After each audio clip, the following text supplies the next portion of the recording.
Good evening, everybody, and welcome to high school football here on CD Country 107.9 WCDD. It is week 6 in the high school football season, and as always on CD Country 107.9, we bring you Prairieland Conference action every Friday night. It is a dreary, dreary night, but good enough for fall football. It's been raining all day here in Farmington. That's where we're at, Farmington Farmers. And the Sparclones, my favorite mascot in all of the Prairieland, from Bushnell, Prairie City, West Prairie cooperation. They're going to be coming over here for a matchup in week 6. So let's break a few things down. Alongside Nate Depperman, I'm Dakota Horn. We've got Chris up here with Bixler Video Productions. Nate back in the studio. So a whole gang of us for this broadcast. I can't believe it's already week 6. So we tried this 2 weeks ago, Nate. I brought you here, and you brought the rain as well. Are you going to at least keep the lightning away this time? Yeah, I didn't know I wasn't supposed to bring lightning last week, but okay. We're just good with the rain tonight. You mentioned it was dreary, but let me tell you, those bright lights help cheer it up a little bit. I think we got a great matchup tonight. It's homecoming night for the Farmers, so it should be a passionate game, and it'll be fun to see what the Sparclones bring here to Farmington. So let's rewind it to last week. You had the Farmington Farmers that just unloaded any frustration they might have all year long. A big victory over the Havana Ducks. The Ducks are struggling this year, but if there's one thing that you need to do as a team is light up a team that on paper is, lesser than you. The Farmers did that. You had Hayden came up with 5 scores, 4 of them throwing, 1 on the ground. They did what they needed to do last week. Yeah, it's really good to see it. You could get complacent too. You mentioned playing these teams where you feel confident, but you really, when you come into a new game, you've got to come in with a clean slate, just ready to perform and not get too hung up on what you did last week. You bring in that momentum, bring in that confidence, but realize that you've still got competitors on the other side of the line. This is your pregame show, always brought to you by Graham Health System. Be sure to stop into the Graham Thrift Store, 175 North Main Street in Canton. So on the other side of the football, you've got the Sparclones that had a very tough, they've had the worst scheduling luck that you could have in the Prairieland. You get the 5-0 who were 4-0 last week, Trojans, and then you get the Farmers the week after that who are now 5-0, and they stuck with them for the first 2.5 quarters of that game. Yeah, and I wish I would have been able to watch that game, but looking over some of the reviews, there were some big plays, and the Sparclones came out of the gates pretty quick. They were able to have some big runs. There's a big 81-yard run there at the beginning, so they can bring it. And I think one thing that we can look for tonight is let's see if they can bring it early, because as we know, the Farmers, if they can get ahead early, they generally continue that momentum. And that's one thing you talk about, that big run by Nate Ferguson. He's got number 25 on the back of his jersey tonight. Junior, 5'7", 160 pounds. He is one of our starting lineup players, brought to you by Mid-State Pet Cremations, 1995 North Main in Canton. For more information, call 647-1260 or go to midstatepetcremations.com. One thing that we talked about throughout the weeks is weather that play a factor into the game. So 2 weeks ago, the Farmers had little luck on a Friday night. They pushed the game back to a Saturday game against Peoria Heights Quest, but they were able to get that one in the books on a Saturday afternoon.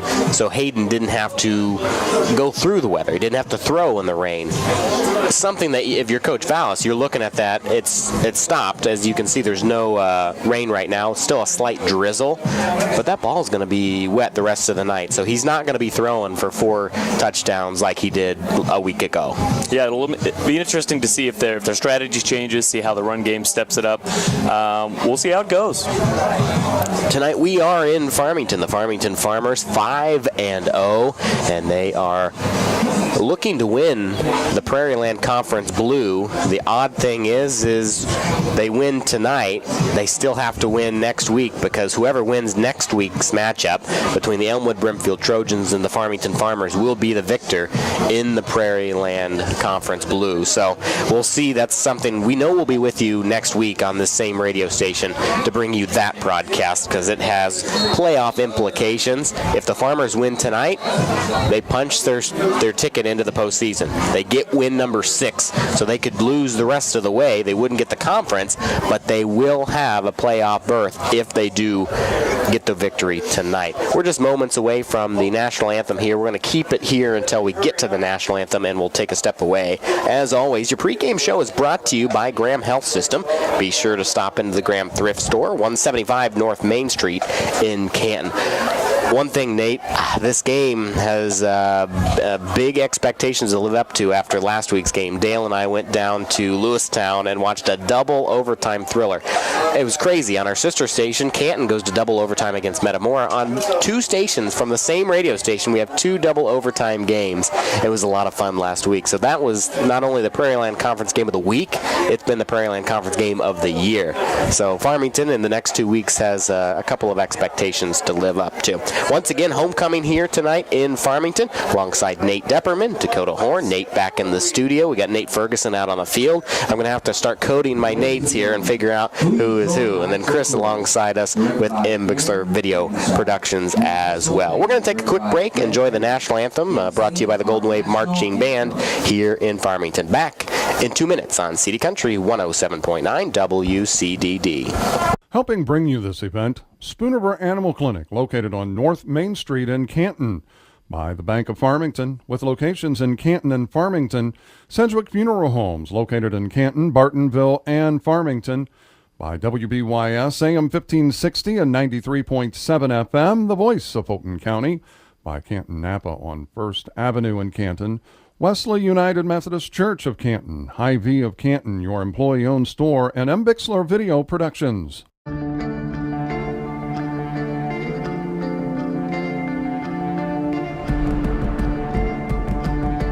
One match away from immortality. This is a total team effort. We're going to try to dictate to you what you're going to do on both offense and defense.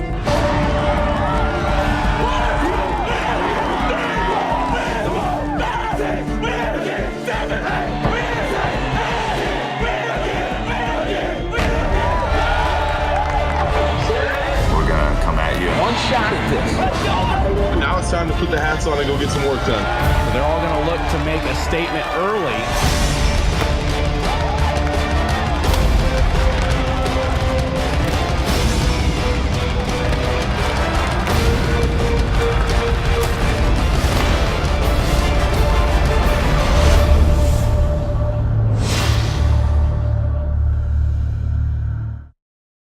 Helping bring you this event, Monica's Pizza on North Main Street in Canton, the home of the Family Pleaser, Lambs of God Daycare and Preschool in Canton, Stereo Village on South 4th Avenue in Canton, Oaks Hines Funeral Home with locations in Canton and Elmwood, Innovations Design Academy of Canton and Macomb, by CD Country, your home in the country, Remax Traders Unlimited Real Estate, Susie McMillan, your agent, and M. Bixler Video Productions. Welcome back, everybody, here in Farmington. Prairieland Conference Game of the Week alongside Nate Depperman, Dakota Horn. I can't believe it's already week 6. The season just flying by here in IHSA football. The Farmington Farmers come in tonight 5-0, trying to get that 4th victory in the Prairieland Conference. The other side, a game that we're going to keep an eye on, Elmwood Brimfield against Illini West, which really in the Prairieland matchups has been their toughest matchups so far. 3-2 coming in tonight's game. The Farmers handled Illini West in week 3. So the Farmers maybe got their fingers crossed to get a little help from the Chargers of Illini West. One thing that we're talking about moving into this game, Nate, and talking about keys to the game, always brought to you by Chuck Taylor State Farm Insurance in Canton. For mutual funds, life and health insurance, call Chuck at 647-8544. I'll get to your keys in a second. To me is Hayden. He has to find a way to overcome that 12th man, and that's the field conditions. Right now, the field looks great, but it's going to be slippery. I walked down there pregame. It's not soggy. It's a very, very, I guess the lack of words, sheen on it, because I'm watching him in warm-up, he's taking a shift left and right, and he's sliding a little bit. So that's something, if Hayden can control the elements, Farmers will have no problem tonight. Yeah, and really, you took mine, because as we look here, Dylan Hayden, you mentioned it earlier, last week had 5 scores, responsible for 4 passing and 1 rushing, and threw for 318 yards in that game, which was somewhat of a blowout. So, again, you mentioned the conditions tonight, but to look also to his compatriots, the wide receivers, we've got a couple of them that have been pretty strong this year. Eric Higgs, number 9, and Judd Anderson, number 22. I think they've been strong enough this year that maybe they can connect. And, again, there's always that variable where you've got two sets of people trying to deal with the elements. But they've got a pretty good battery going there between the quarterback and the receivers. So it'll be fun to see how it turns out. We talk about the field conditions. The run game is going to be just as difficult. You mentioned the sliding and things. So hopefully we don't get too sloppy of a game just because of field conditions. Right. But we'll see how it goes. Taking a look at the sky as well. The lights have taken full effect as we're that part of the year. The flag in the south end zone on the scoreboard is blowing slightly to the south. So as you're moving to the south, you'll have a little bit of a favor. As you move to the north, you'll be throwing into a slight breeze. It's not a wind, I would say, just a light breeze here in Farmington. We're just about 5.5 minutes away from our kickoff. We're just about to wrap up our pregame show, always brought to you by Graham Health System. Be sure to stop into the Graham Thrift Store, 175 North Main Street in Canton. It's a real pleasure to be alongside Nate Depperman tonight. Our story goes way back to high school as we broadcast many high school sport games together, and then life took us separate ways, but somehow we found a way to get back into the booth together. We tried it 2 weeks ago, but Mother Nature said otherwise, and now we're back, and it looks like we're going to get this one in the book. So it's really good to be alongside you again. I think we're going to have a lot of fun tonight. It's great to be here. It's 7 years in the making, but here we are.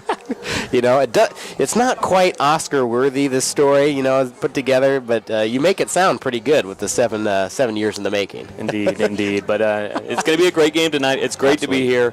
Great to be partaking of this great Friday Night Lights action. There you go. Friday Night Lights, Week 6 in the Prairieland Conference. About 4.5 minutes left as the Sparclones are just joining us on the field. And then we've got the homecoming festivities that have been dampened a little bit. You had the parade at 3 o'clock here in Farmington, and they were able to get through it. We had the parade awards as well.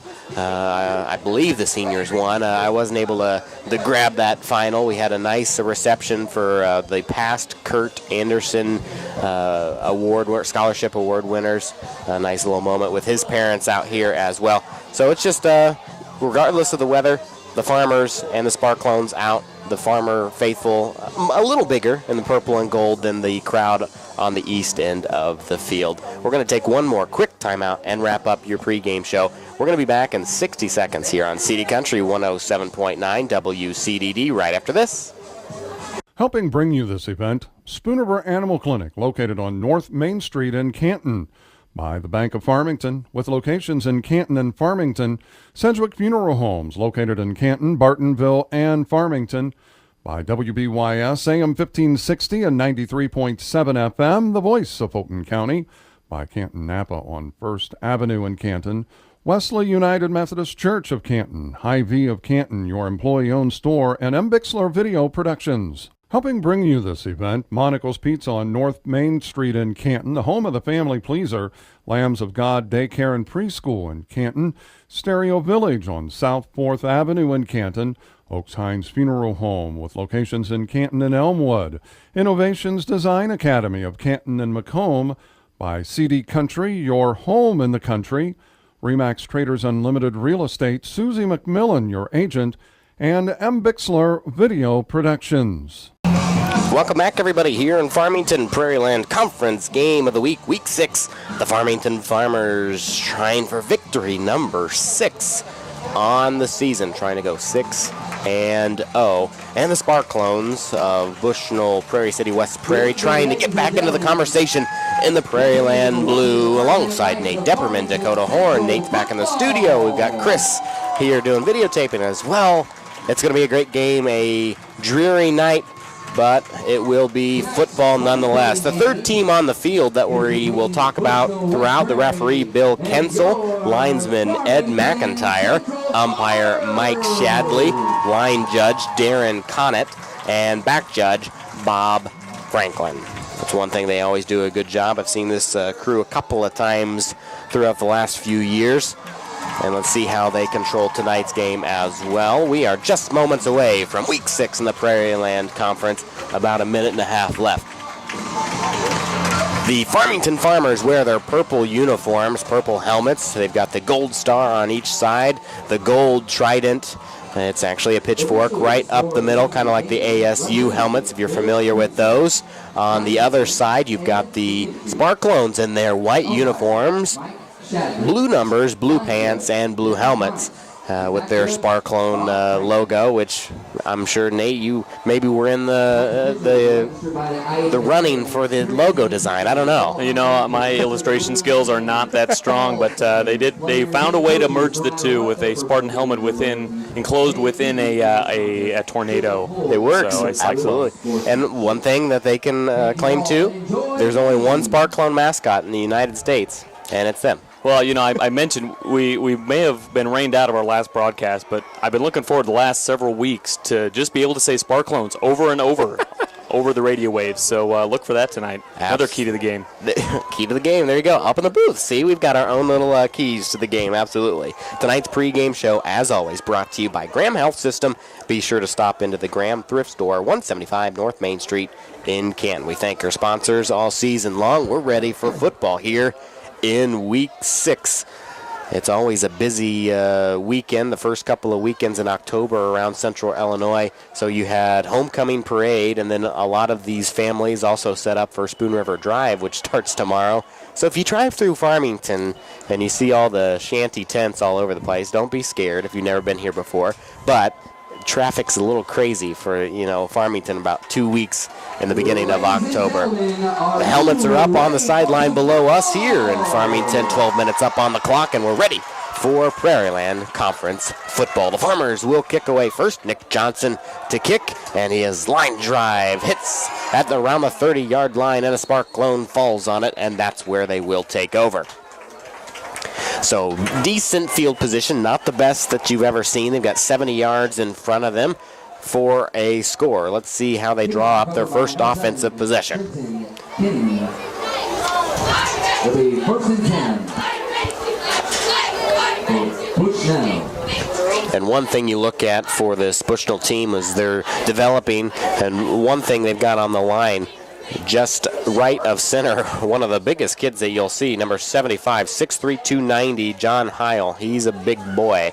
3 wide this side. It's going to be a handoff right up the gut. And that one goes nowhere. I believe that is a gain, maybe a loss, and that's at the hands of 28, Keegan Norris. That run not able to get anywhere, but he didn't slip and fall, so we're off to a good start, I'd say, as far as the run game. Well, that's something that we're going to have to pay attention to, because it's not just as simple as, is he getting the gaps or anything like that. They're going to give him no gain, so that will bring up 2nd and 10 for the Sparclones. 3 of them behind center. This time they go right, and that one shut down for a short gain of maybe 3, and that's at the hands of 6, Kyle Ferguson. And sure is a good thing. He had some open space after that player that tackled on that one, so it's a good thing they were able to take him down there to prevent another 5 or maybe more yards beyond that. Well, that's one thing that the Farmers did well in their secondary as they're reading that up. He got the penetration in the line, but then looked like the linebacker was able to read that. 1 wide each side, 3 in the backfield this time, and that one is going to be a run up to the left side, and for no gain, that's again number 26, Trey Augusta. Man, we've got 3 different running backs already. Well, they've got a lot of options, and we see they're already trying to keep it on the ground. So that will bring up 4th and 7 here for the Sparclones. So they're going to have to kick it away, and that will be from around their own 20-yard line as they kick this one away. The rain begins to fall heavily again, and that one is going to bounce at around the 40 and trickle down to around the 36-yard line, and it's down right there by Nate Ferguson. If you're just tuning in, this is your Prairieland Conference Game of the Week on City Country 107.9. No score so far, 10 minutes and 19 seconds left here in the first quarter in Farmington. The Farmington Farmers and the Sparclones of BWP. So a quick 3 and out there by the Sparclones. So now the Farmers, they could really put the pedal to the metal. They're not in bad field position either to do it, so we'll see if they'll be able to. We'll see if they'll mimic BPC, the Sparclones approach here. 3 wide to the right side. That's the tall end of the field. Out of the shotgun. One of them comes in motion towards us, crosses his face, and there's the snap. It's going to be a run. It goes to Marion. He cuts it up the middle. He's at midfield. He's still on his feet. He sheds a tackle, and he's grabbed by his jersey, taken down at the 28-yard line. First down and more into Sparclones territory. A great run up the middle. He broke several tackles on the way, too. Great resiliency. Sparclones not able to get a good hand on him just there until the 28-yard line. So, well, just 26. Like that, Nate, one run, 34 yards for Marion, and they could only muster up 4 yards on 3 runs on the first drive for the Sparclones. 2 wide each side. Marion in the backfield with Hayden. He gets the handoff. He goes right side. He cuts it back. He's back to the left side. He bounces off his own man. He's out in open field, but he's taken down at the 15-yard line. That will be enough for the first down on a 12-yard carry. The Farmers just strapping it to Marion's back. I'll give him some credit. He had to bounce off a few different players, not in the same uniform, as a matter of fact, and he was able to muscle through. He got caught up in that middle of cluster there, but he broke through to the left and was able to get a good addition there on the field. So 1st and 10 here for the Farmers. Just 2 runs by Marion, and they've moved down the field very effectively. 1 up top, 2 this side. Actually, they got 3 tucked away in the near side of the field, the short side. Same formation again with Marion. Why not? Give it to him again. And he runs it right up the gut. He picks up roughly 2 yards. I guess if it's not broken, nothing that you need to fix. A lot of deception. The big thing is when you get 4 men outside of the box, you lose 4 men out of the secondary that can help that Marion run, because once he gets through that first line, he's got a good look. Indeed, and that was a gain of 1, and now the ball's on the 14-yard line. Farmers have the ball, 2nd down, with 9 minutes left in the first quarter. 2nd and 9 coming up. Same formation yet again. 2 wide each side. Marion to his right. Hayden takes it. He's going to throw it this time. He's looking downfield. He's got his man, and it's a complete pass. And I believe that was Anderson. You betcha. Judd Anderson. He gets the first reception of the night.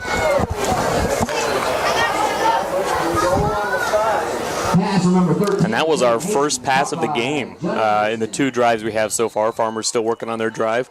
They're making quick ground. Again, 8 minutes and 44 seconds. Score is still 0-0 here in the first quarter. This started way back at the 35, their own 35-yard line, and in 5 plays, they're already inside the 10 for the Sparclones. There's the snap. Handoff to Marion. He goes left side of the guard, and it's a touchdown for the Farmington Farmers. They made quick work of the Sparclones defense.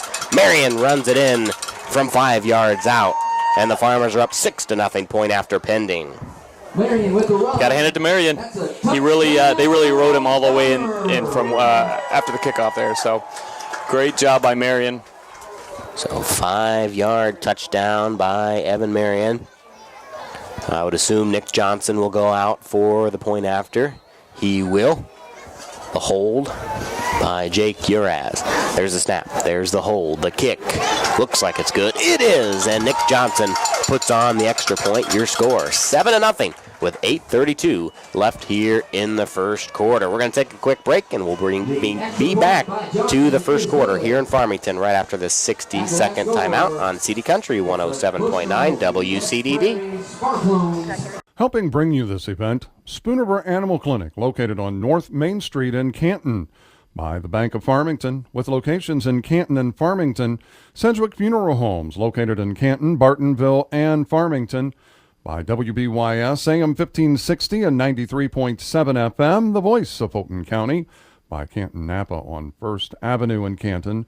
Wesley United Methodist Church of Canton, Hy-Vee of Canton, your employee-owned store, and M. Bixler Video Productions. Helping bring you this event, Monical's Pizza on North Main Street in Canton, the home of the family pleaser, Lambs of God Daycare and Preschool in Canton, Stereo Village on South 4th Avenue in Canton, Oaks Hines Funeral Home with locations in Canton and Elmwood, Innovations Design Academy of Canton and Macomb, by CD Country, your home in the country, Remax Traders Unlimited Real Estate, Susie McMillan, your agent, and M. Bixler Video Productions. Back, everybody, here in Farmington. The Farmers strike quickly on a 2-minute drive, taking us to 8:32 left in the first quarter. 6 plays, 65 yards, ending on a 5-yard touchdown by Evan Marion.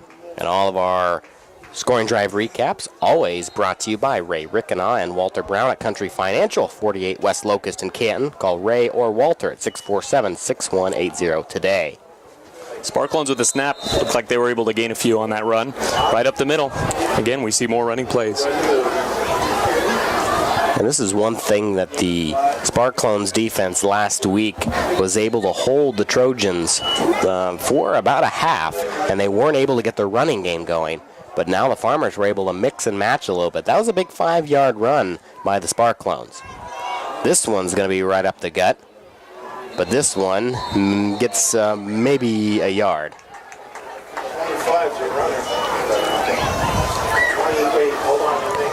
There's that one Heil again that they're running behind as he breaks into the secondary. I wouldn't like to see him running at you. Trenton Teal out wide for the Sparclones. He finds his spot to the right side, and 3 in the backfield. Snap, eaten up. Fletcher was right there on top of him. Jack Fletcher read that one from the very get-go. Devin Yoakum didn't even have a chance as he handed it off. Farmington line looks pretty good so far. Brought down for no gain. And that'll be 4th down here with 7 minutes left. Sparclones have the ball. It's 7-0 Farmers. So head coach David Rodis here, he's already gone a 3-and-out, and now he's looking at another 3-and-out on 4th and 3, and they send out the punt unit, and he's standing roughly at the 24-yard line. So again, your offense is put in position to get rid of the ball right away. There's a punt, a good one. That one's going to bounce it around the 30-yard line. Anderson there to pick it up, but he's just going to let it roll. Good choice, as he had a couple of players right there, including Nate Ferguson. That one rolls down to the 20-yard line, and that's where the Farmers will take over. Well, now if you're Coach Vallis, you're looking at Marion worked, maybe a couple of open opportunities in the flat to throw it down there, spread out this defense, and get this one on ice really quickly. Yeah, I think the run game so far and getting this early score is going to give them a little bit of flexibility to not be as apprehensive about using that aerial game here, despite the weather, and perhaps we'll see Hayden pull out here, and we'll see what the Farmers do. So now the worst field position that they've had of the evening. They're back at their own 19-yard line. And 1 wide left, 2 up top. Marion to his right. Hayden out of the shotgun. Long snap count. He gets it. Marion's going to run towards us. He's going to miss a tackle. He's still on his feet. Misses another tackle. And he's finally taken down at around the 25-yard line on a short gain of about 6 yards.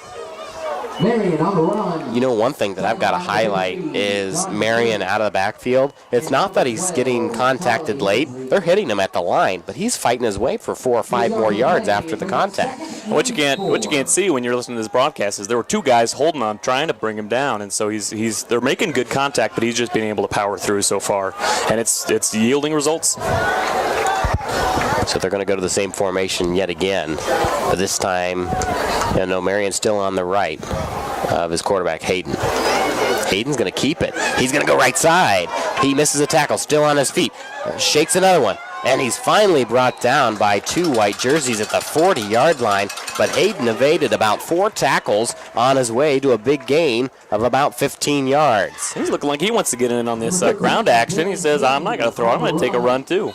And like you said in the pregame, Nate, he had the 1 rushing touchdown as well. He had that big 80-yard dump to Higgs early in the game before the sun even went down, it seemed like. And Farmers just found ways to score, and they're trying to do that again tonight.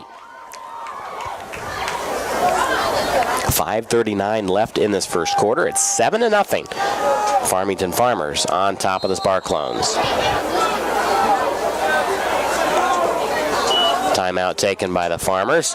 Didn't like the formation or the defensive setup, so Vallis will take a timeout. We'll take a timeout as well. 7-0 is your score. The Farmers on top of the Sparclones. Back in 60 seconds on CD Country 107.9 WCDD. Helping bring you this event, Spoonerville Animal Clinic, located on North Main Street in Canton. By the Bank of Farmington, with locations in Canton and Farmington. Sedgwick Funeral Homes, located in Canton, Bartonville, and Farmington.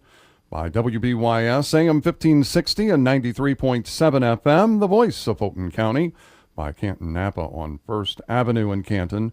Wesley United Methodist Church of Canton, Hy-Vee of Canton, your employee-owned store, and M. Bixler Video Productions. Helping bring you this event, Monica's Pizza on North Main Street in Canton, the home of the family pleaser, Lambs of God Daycare and Preschool in Canton, Stereo Village on South 4th Avenue in Canton, Oaks Hines Funeral Home with locations in Canton and Elmwood, Innovations Design Academy of Canton and Macomb, by CD Country, your home in the country, Remax Traders Unlimited Real Estate, Susie McMillan, your agent, and M. Bixler Video Productions. Here in Farmington, Hayden brought down in the backfield. The Sparclones sniffed that one out the 30-yard line. A big tackle by John McEwen, the senior, 6'1", 215 pounds.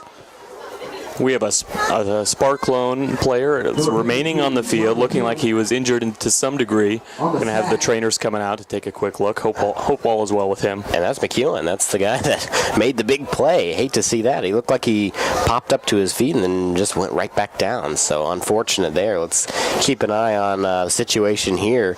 And that's unfortunate for the Farmers, how that one developed. You go to a timeout, and then you get a big 10-yard loss. That's unfortunate. You think you'd be working something out that you didn't like, and that's why you called the timeout. I think we've seen the Farmers' offensive line be pretty strong, and so this time the Sparclones were just able to bring the heat, and I think Hayden thought he had a little bit more time, and he was waiting to find the open receiver, but yeah, he was taken down. So again, McEwen down at around the 32-yard line. Both trainers from both sides of the field out there taking a quick look, see what's going on. I can't really see. It looks like they're tending to something. Can't see if it's right or left leg. So that will bring up roughly 2nd and 10 here for the Farmers. They need to get to the midfield. So actually it's about 2nd and 18 because the ball's sitting at about the 32-yard line. McEwen is up.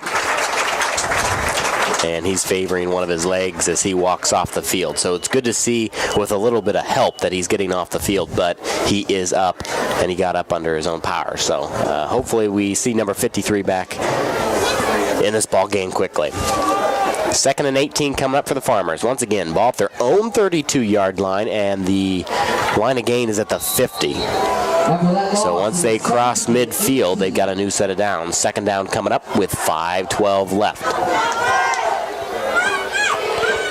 Hayden claps for the snap. He's got to unload. He does. He's got his man. Oh, what a wonderful catch at the 45-yard line in stride and laying out number 12. Ethan Kinney made that one. That's a highlight reel catch right there. Definitely, and that got him 18 yards plus another 10 about. And so they're well over the midfield line, and they're at the 40-yard line getting lined up already. They're ready to roll again. Hayden about to call for the snap. A good job by the Farmers. Move quickly up the field. Marion's going to do a quick run, pick up roughly 4 or 5. But to recap that play there, it was just a simple run, route from the right side. He cuts it towards midfield, not much, and he's got his defender beat. They had a man right on top of Hayden about to pop him, and he lays it out about 2 yards in front of him, and as Kenny stretches out, he gets the reception. And there's another pass, that one to Anderson. He's got the first down plus some more. He takes that one down to the 25-yard line on a 14-yard reception. And he was open, but there was a good strong hit there from number 12, Charlie Hensley of the Sparclones. So he was there and ready, but the Farmers are able to thread the needle. And again, you mentioned there was some good pressure coming in, and we're not going to see you don't get to see or review the pressure that comes in on the quarterback when he makes the throw. Right. You focus on the reception. But again, it's been fun to watch the Sparclones start putting the heat on early already in this quarter. Penalty on the field. Let's see what we've got here. Unsportsmanlike on Sparclones. Okay, there you go. So that's going to aid the Farmers and move them even closer. Didn't exactly see what happened to warrant and unsportsmanlike conduct penalty, but you hate to see that after, might be just out of frustration. The Sparclones have defensively been unable to stop the purple and gold. 1st and 10 at the 12, so the Farmers really need 10 yards to get inside the 2 for a new set of downs, but they'd really take 12 to get in for a score. Marion, left side, and he gets pushed inside the 5, and it's only 2nd down here. So as he comes in, the official from the inside puts his arms up, and he's signaling 2nd down. A little confusing because he's the line judge. He's coming in, and he puts his hands up in a touchdown motion. So he needs to one hand and signal 2nd down. 2nd and 1 coming up on only a 9-yard carry by Marion. Got about 3.5 minutes left here in the first quarter. Score is 7-0, Farmers lead. 2nd and 2 coming up. Marion goes left, then back right. He tiptoes his way into the end zone and doesn't even fall down. Touchdown for the Farmers. Marion yet again, and that one from 3 yards out, adding to his collection. We saw number 12, Charlie Hensley, who was responsible for a good, clean hit earlier. Looked like he was about to take Marion down, but he slipped. So again, we're starting to see these wet conditions are influencing some of the play, as you would expect. But it's odd. I mean, you look at how Marion was able to change direction so quickly, and he's not having any problems with it. But here we go, Nick Johnson. There's the snap, there's the hold, the kick is up, and it found enough. No, it was wide. Looked like it had the distance, but it did not have the direction. That makes it 13-0. The Farmers already pouring it on here in the first quarter. We'll take a timeout as well back here in Farmington after a 60-second timeout on CD Country 107.9 WCDD. Helping bring you this event, Spooniver Animal Clinic, located on North Main Street in Canton. By the Bank of Farmington, with locations in Canton and Farmington. Sedgwick Funeral Homes, located in Canton, Bartonville, and Farmington. By WBYS, AM 1560 and 93.7 FM, the voice of Fulton County. By Canton Napa on 1st Avenue in Canton. Wesley United Methodist Church of Canton, Hy-Vee of Canton, your employee-owned store, and M. Bixler Video Productions. Helping bring you this event, Monica's Pizza on North Main Street in Canton, the home of the family pleaser, Lambs of God Daycare and Preschool in Canton, Stereo Village on South 4th Avenue in Canton, Oaks Hines Funeral Home with locations in Canton and Elmwood, Innovations Design Academy of Canton and Macomb, by CD Country, your home in the country, Remax Traders Unlimited Real Estate, Susie McMillan, your agent, and M. Bixler Video Productions. Then the Farmers kick off to around the 30-yard line. That's where the Sparclones will take over. Nate, you made a good point on that last scoring drive recap, always brought to you by Ray Rickinaw and Walter Brown at Country Financial, 48 West Locust in Canton. Call Ray or Walter at 647-6180 today. Really, that drive hinged on that big 23-yard reception by Ethan Kinney. Definitely, and if you look at it, it basically stitched together the two clusters of runs that they've been able to do. So the run game has been dominant, but that 23-yard pass was definitely helpful to stitch together and get down the field quicker. And there's the run, yeah. It goes the right side and nothing cooking there. First he looked like he was getting some momentum forward, but several Farmers pounced on him and were able to push him back. Got a few score updates from around the area. Anawan Wethersfield is up 14-0 over Princeville. That's a small team in terms of roster size, but they are matching up against pretty much everyone that they play this season, so good for them. Stark County's up 7-6 over West Central. Stark County trying to string together a couple of wins here. We'll get you a few more updates in just a few minutes. There's a run to the right side, and that one goes absolutely nowhere on a quick run by Norris for 2 yards. That's Kyle Ferguson. My apologies. We got a couple Fergusons there for the Sparclones. We got Nate and Kyle. Other than that, looking around the area, just a bunch of zeros up on the scoreboard. So Elmwood Brimfield already up 13-0 over Illini West. So they're back in true form. One thing that I didn't realize, that Coach Hollis was not with the team last week as he was dealing with family matters. So they actually had an interim coach calling in the plays. Timeout taken, I believe, from the far sideline. That is a timeout taken by the Sparclones. We're going to go ahead and keep it here. We've penciled in quite a few timeouts so far already, and we can catch our breath and kind of break down what we've seen here. With 2:06 left in the first quarter, it is 13-0 the Farmington Farmers in the lead. So you've seen the Farmers. They've been able to really, Marion and Hayden with one run, but Marion's been doing everything else. A couple of passes. They're keeping the Sparclones back on their heels, and they have not been able to dig in defensively in this first quarter. Well, I've been surprised I haven't seen the Sparclones really try the aerial game really at all. Mostly they've been going for the run game, and it hasn't been working. So I think we look to see them maybe to try and shake things up a bit. Their quarterback, number 5, Devin Yoakum, is a junior. We'll see if he'll turn it around. The run game is not working right now. So yep.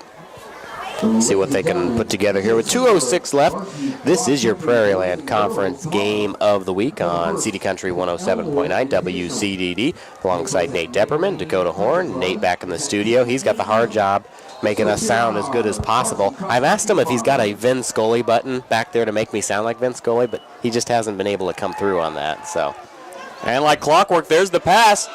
That's good for a first down, I believe. Absolutely, yeah. He's got the first down and a little bit more as well. As he hits him in stride. Keegan Norris gets the first down, and Nate, we were just talking about, can they find that magic? And bam, there it is. Well, we'll see if that helps them open up the run game a little bit more. The great pass, great look, and a great reception there. That leads to a 1st and 10 for the... But as a broadcaster, both of us, I think a tip of the hat is in order. Sunday, Vin Scully's last broadcast. It's hard to believe. It's a voice that we've heard for so many years, and it's sad to say that he's calling it quits. You know, he's been doing it long enough, right? Yeah, that voice transcends all sports. Absolutely. 1st and 10 here for the Sparclones. Their first new set of downs in this ball game. There's the run. On his feet, he fights his way for another set of new downs, and it's the same individual. It's Norris. Now that was really good. He almost lost his footing there. He had just gotten the first down, but he looked like he was going to go down, but he was able to regain his balance and attack a couple more on the end of that run. With a $1:28 left here in the first quarter, now you're starting to string some stuff together here for the Sparclones. Again, I can't emphasize enough the value of being able to go to both sides of your game. And again, we already see that was a big run up the middle. I think the Farmers now woken up and say, okay, we got to protect both sides of the game here. This one goes nowhere, shut down in the backfield. Big play. That was number 52, Jared DePriest, that lit that one up in the backfield for a loss of 1. Trey Augusta with the run. Augusta getting another carry. And one thing that I'm keying on is where is Norris on the field, number 28. He's got the big pass and the big run. You know, it's not the best thing in the world when you can point to a couple of plays rather than a performance as a whole, but that's where the Sparclones are at right now, trying to figure it out. Well, and if we can notice it, you can bet the Farmers are going to keep an eye on him as well. If he's the one making these plays, they're going to keep an eye. This one, run right up the gut, nothing cooking there. Augusta again, and he gets about 4 yards. Clock is ticking. We've got about 15 seconds left here in the first quarter. Score is 13-0. Farmers up over the Sparclones. Brought down by number 7. This is a big conversion coming up here for the Sparclones. They've got 3rd and 7. The ball spotted on the Farmers' 40, and they need to get to roughly inside the 30. But they're going to have to try it from the other end of the field as the horn blows at the end of the first quarter. The Farmington Farmers up 13-0 over BWP Sparclones. Back in 60 seconds here on City Country 107.9 WCDD. Helping bring you this event, Spoonerville Animal Clinic, located on North Main Street in Canton. By the Bank of Farmington, with locations in Canton and Farmington. Sedgwick Funeral Homes, located in Canton, Bartonville, and Farmington. By WBYS, AM 1560 and 93.7 FM, the voice of Fulton County. By Canton Napa on First Avenue in Canton. Wesley United Methodist Church of Canton, Hy-Vee of Canton, your employee-owned store, and M. Bixler Video Productions. Helping bring you this event, Monica's Pizza on North Main Street in Canton, the home of the Family Pleaser, Lambs of God Daycare and Preschool in Canton, Stereo Village on South 4th Avenue in Canton, Oaks Hines Funeral Home with locations in Canton and Elmwood, Innovations Design Academy of Canton and Macomb, by CD Country, your home in the country, Remax Traders Unlimited Real Estate, Susie McMillan, your agent, and M. Bixler Video Productions. Everybody here in Farmington, Prairieland Conference game of the week. Heading the other way now. Sparclones heading to the north.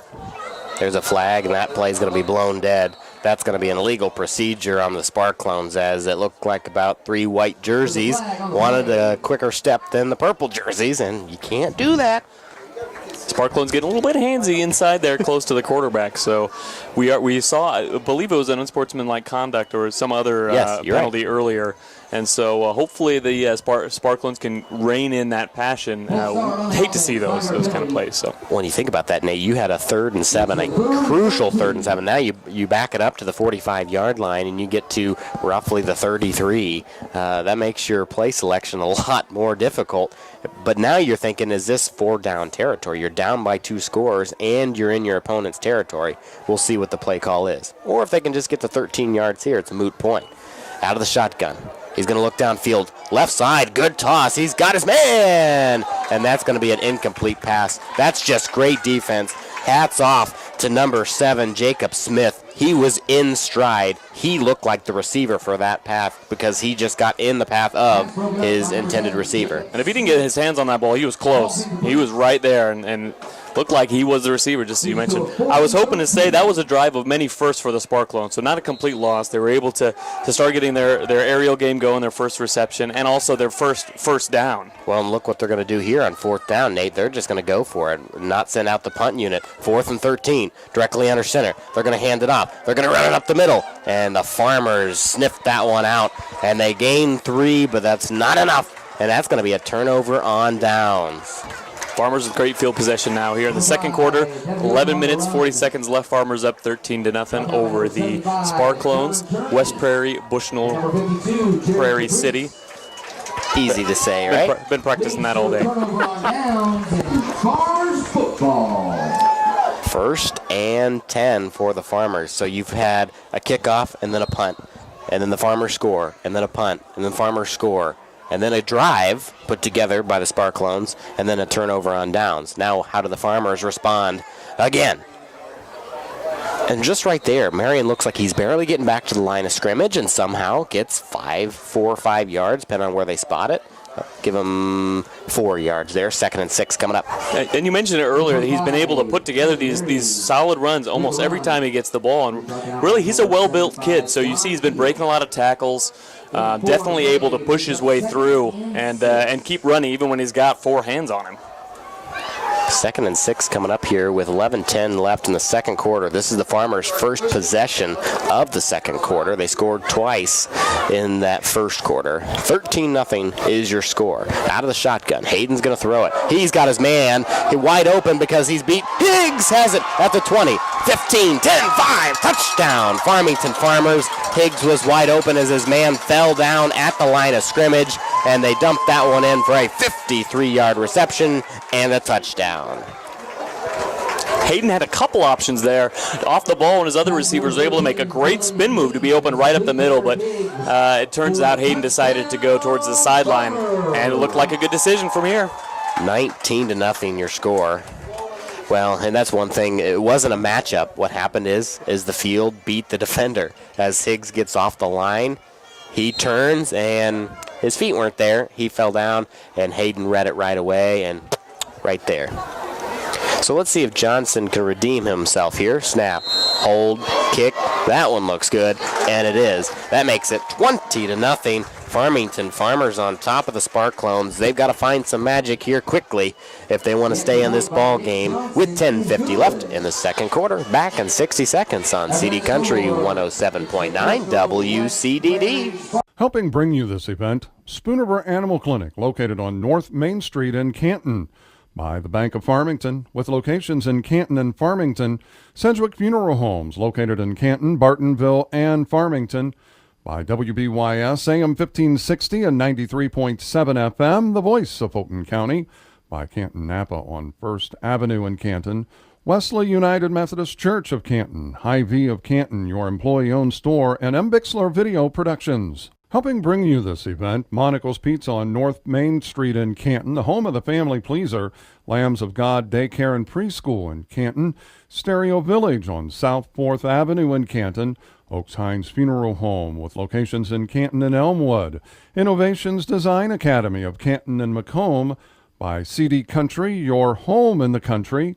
Remax Traders Unlimited Real Estate, Susie McMillan, your agent, and M. Bixler Video Productions. Everybody here in Farmington, an interesting play selection just occurred. It was onside kick looking by Johnson. It bounced 10 yards right to the 50, but a Sparclone fell on it, so now they gift wrapped good field position. I don't know if the Farmers are really just wanting to get that 40 points and call this one a game or what, because they did have a running clock last week against Savannah. Maybe they like that kind of game where the clock just continues to run. Well, it dropped right there on the 50-yard line when they were collapsed on it. And Johnson, he lasered in that point before and looked like he decided to go for the same approach this time, inadvertently or purposely.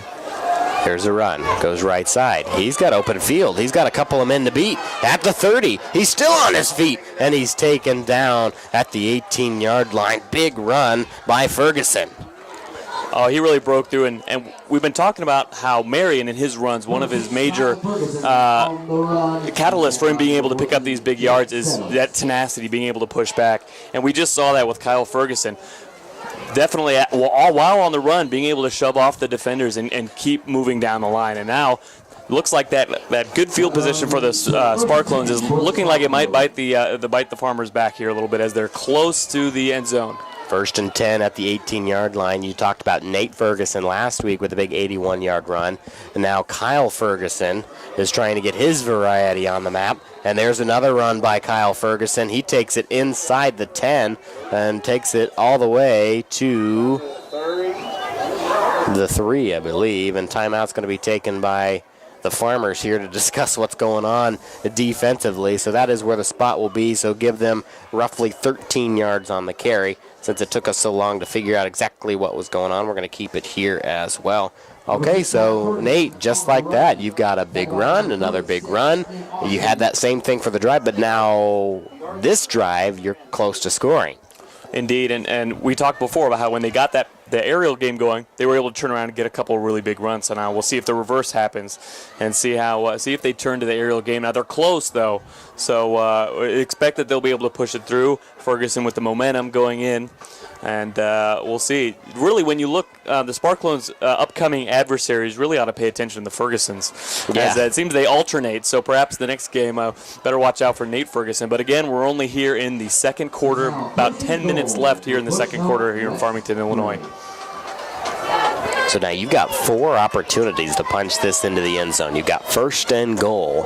So let's see what 4 varieties, or do they even need 4 to get into the end zone? This would be huge for the Farmers if they could get a big goal line stand and shut down the Sparclone squad. Here's a run. It's going to be Ferguson. He goes right, and he's met by a couple of purple jerseys. Good job by the Farmers to keep him right where he was. Maybe a gain of a yard. Bring up 2nd and goal.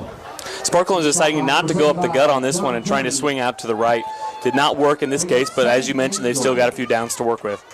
2nd and goal coming up. 20-0. The Farmers jump out to an early lead and have been adding to that total. They're going to put 3 directly behind him in the backfield. Handoff. And he's shut down in the backfield. 4 purple jerseys right there to say, I don't think so. And that's going to be a loss of a yard. So that'll bring up 3rd and goal from the original spot. Farmers apparently not liking that big run down the line from Kyle Ferguson. They've really tightened down the defense here, goal line, and there couldn't be a better time to dial up that run defense. Well, Nate, you highlighted it. We had a run. Now you've got 2 more opportunities. What do you do now? Do you just run it 2 more times, or do we see the aerial attack? It's tantalizing. It's so close. You can go either way. 1 wide each side, 1 in the backfield. He's going to roll out. And he's wrapped up and taken down. And not only is it a loss, it's a big loss to take them outside the 10. So you're going to be outside the 10 and have 4th and goal. Yeah, Devin Yoakum decided to hold on to the ball and try and swing it out the right, but started out well behind the line of scrimmage, and that's about where he fell. So pushed him back even a little bit further. Here we are. Ball now on the 11.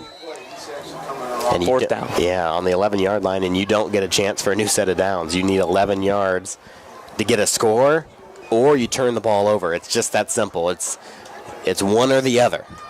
There's no third option. Directly under center, Yoakum's going to drop back, and he's going to throw it away. That should be an incomplete pass. And here comes the signal from this side, because what it was is he looked like a fumble, but he actually threw it away right at the feet of his intended receiver. But nonetheless, it is a turnover on downs. The Sparclones get all the way to the end zone and can't do anything with it. Got to hand it to the Farmington defense. Goal line, they were able to come up in a big way. Sparclones decided to go for that passing game towards the end, but Farmers already dialed in and ready to come up with it. Well, and if there's a few things that you're going to try to highlight in your game notes, a 4th and goal inside your 5-yard line. First and goal, I said 4th and goal. First and goal, you have 4 opportunities and you don't score. That's either tremendous defense by the Farmers or offensive collapse by the Sparclones. Those are the ones that hurt, but the Farmers here have a long way to go to score again. That one run by Marion. He takes it to around the 12-yard line. Give him 4 on the carry.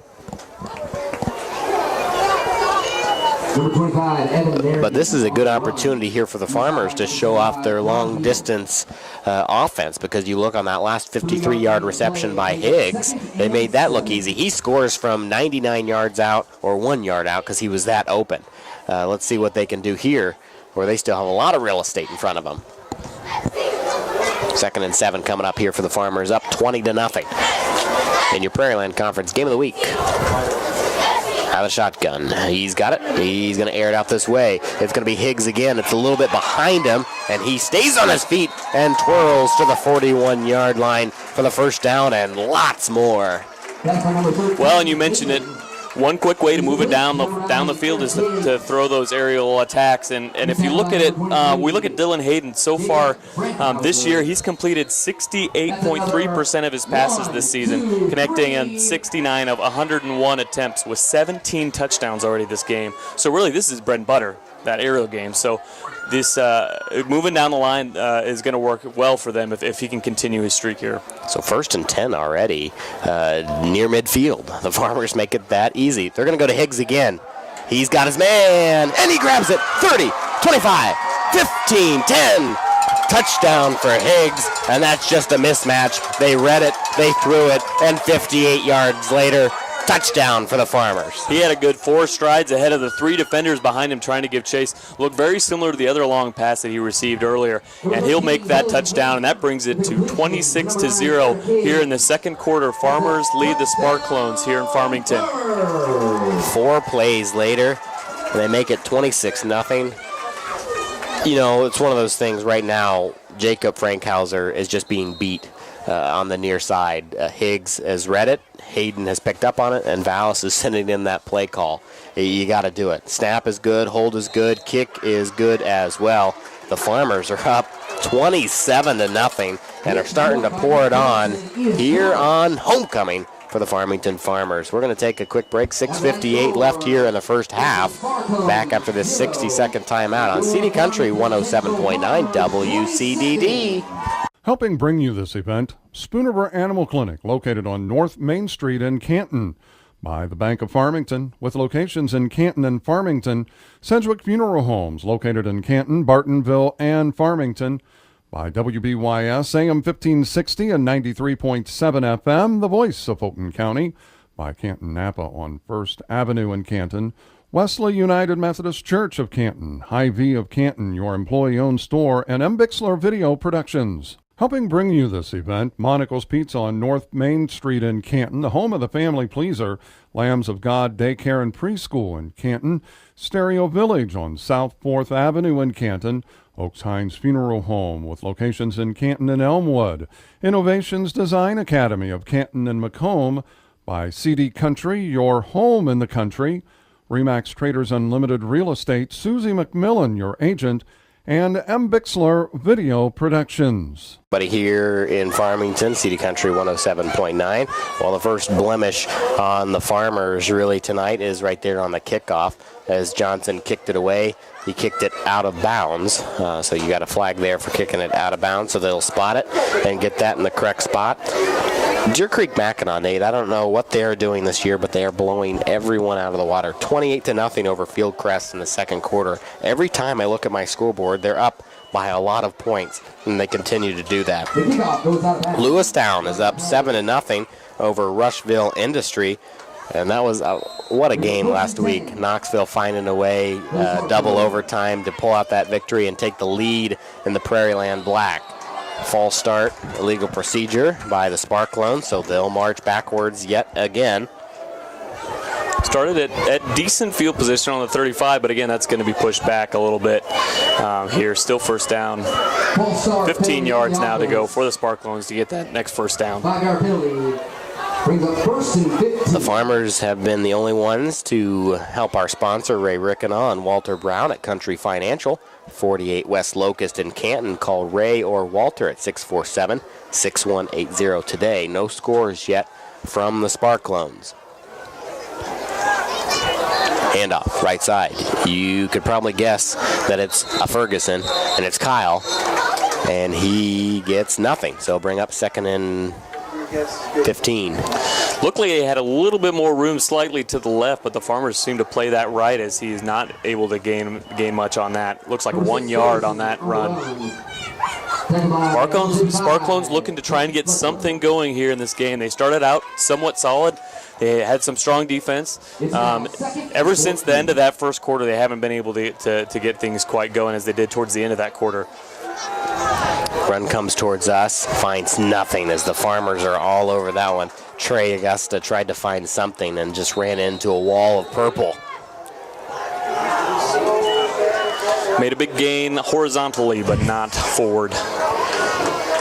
And then another timeout taken by the Sparclones. We're going to keep it here. We're going to actually check real quickly on our area scoreboard updates, brought to you by Dave May at Edward Jones Investments in Canton. Callers stop in to see Dave at 205 East Locust Street. Edward Jones, making sense of investing. Member SIPC. And I had some scores here, and they ran away. Let me see if I can find them. We were keeping an eye on that Knoxville Blue Bullet A-Town game. Still no score in that one late in the first quarter. I believe that they moved on to the second quarter there. North Fulton and South Fulton play tonight, so there's always that Fulton matchup. That's always fun to watch. 14-6 Stark County over West Central, and that's almost at half. See what other scores that we've got. Nate, if you see anything come across the Twitter sphere, let me know. All kinds of, Elmwood Brimfield up 26-0 over Illini West. So they're taking care of business. So as you see, Farmers up 27-0, Elmwood Brimfield up 26-0. So we're looking like we're going to have 2 6-0 teams next week. Well, we're going to get to, I think, talk about that a little bit more at halftime. You betcha. We'll get to delve into that a little bit more as we get ready here for the Sparclones have the ball, or Farmers have the ball, excuse me. The Sparclones will roll it out to the right side. That's going to be Yoakum. He's got his man, and it is incomplete pass. It was right there, but he just could not wrangle it up. Good defense there. I believe that was Jake Settles that was able to break that one up.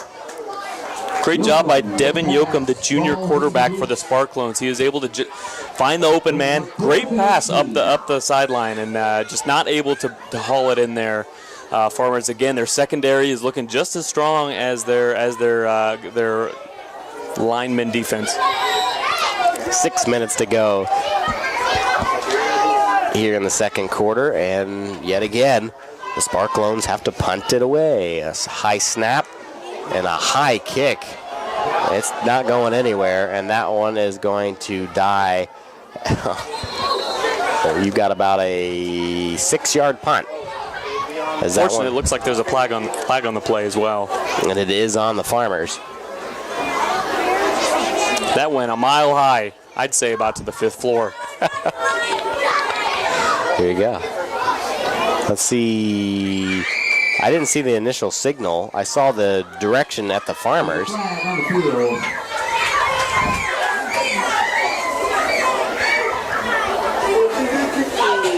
A little bit of a officials meeting here to discuss exactly how we're going to coordinate this.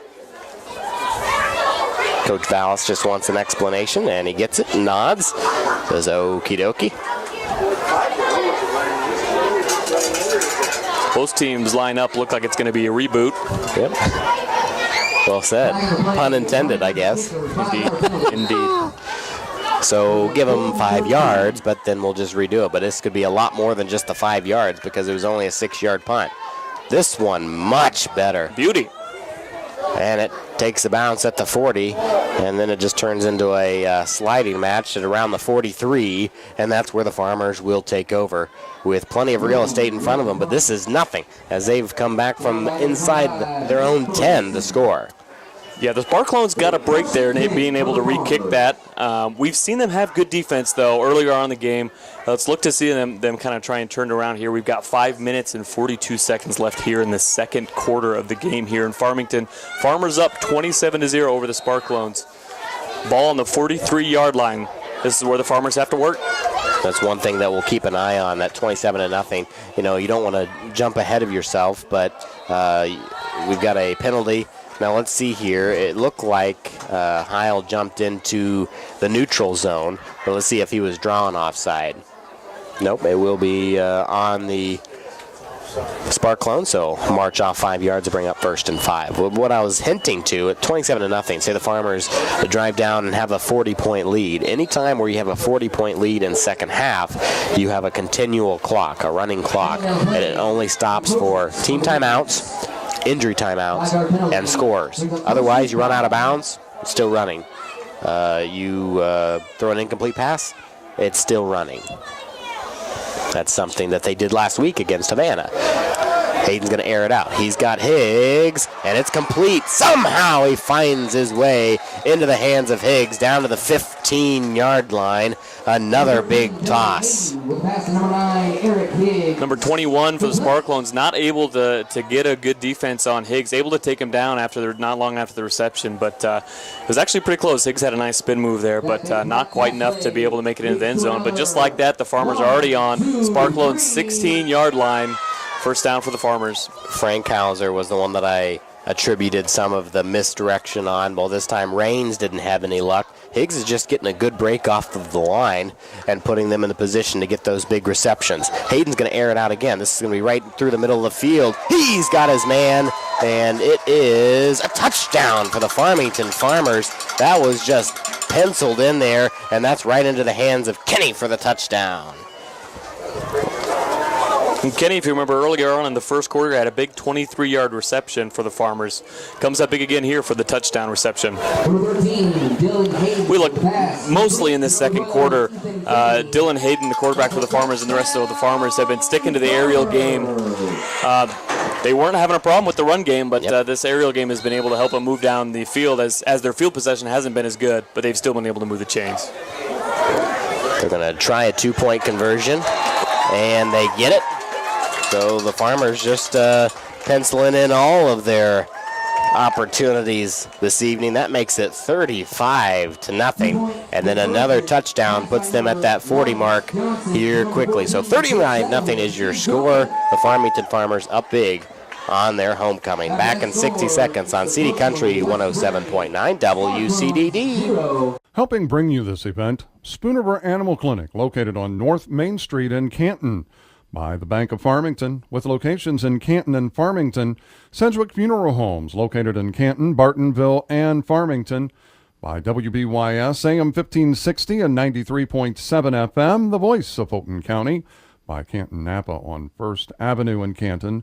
Wesley United Methodist Church of Canton, Hy-Vee of Canton, your employee-owned store, and M. Bixler Video Productions. Helping bring you this event, Monica's Pizza on North Main Street in Canton, the home of the family pleaser, Lambs of God Daycare and Preschool in Canton, Stereo Village on South 4th Avenue in Canton, Oaks Hines Funeral Home with locations in Canton and Elmwood, Innovations Design Academy of Canton and Macomb, by CD Country, your home in the country, Remax Traders Unlimited Real Estate, Susie McMillan, your agent, and M. Bixler Video Productions. Everybody here in Farmington, the Farmers kick off and finally brought down. The Sparclones will take over after that kickoff inside their own 30-yard line. So right now the Farmers have a big 35-0 lead over the Sparclones. They're taking care of business. This Farmers team is starting to really look like a team that could cause some damage in the postseason. Well, look, it's homecoming. They're fired up. They're looking forward again until next week. They're not going to take it easy on the Sparclones tonight because they're going to want to look and get some big momentum going into the next game. I think we saw that when they went for the 2-point conversion. Yoakum finds his man. Breaks the tackle. Yeah, absolutely. And he fights his way near the first down. Depends on the spot. Looks like he'll be just short, but a good grab and way to break the tackle and find a couple extra. Well, it's one thing for the Farmers. This is huge for them tonight.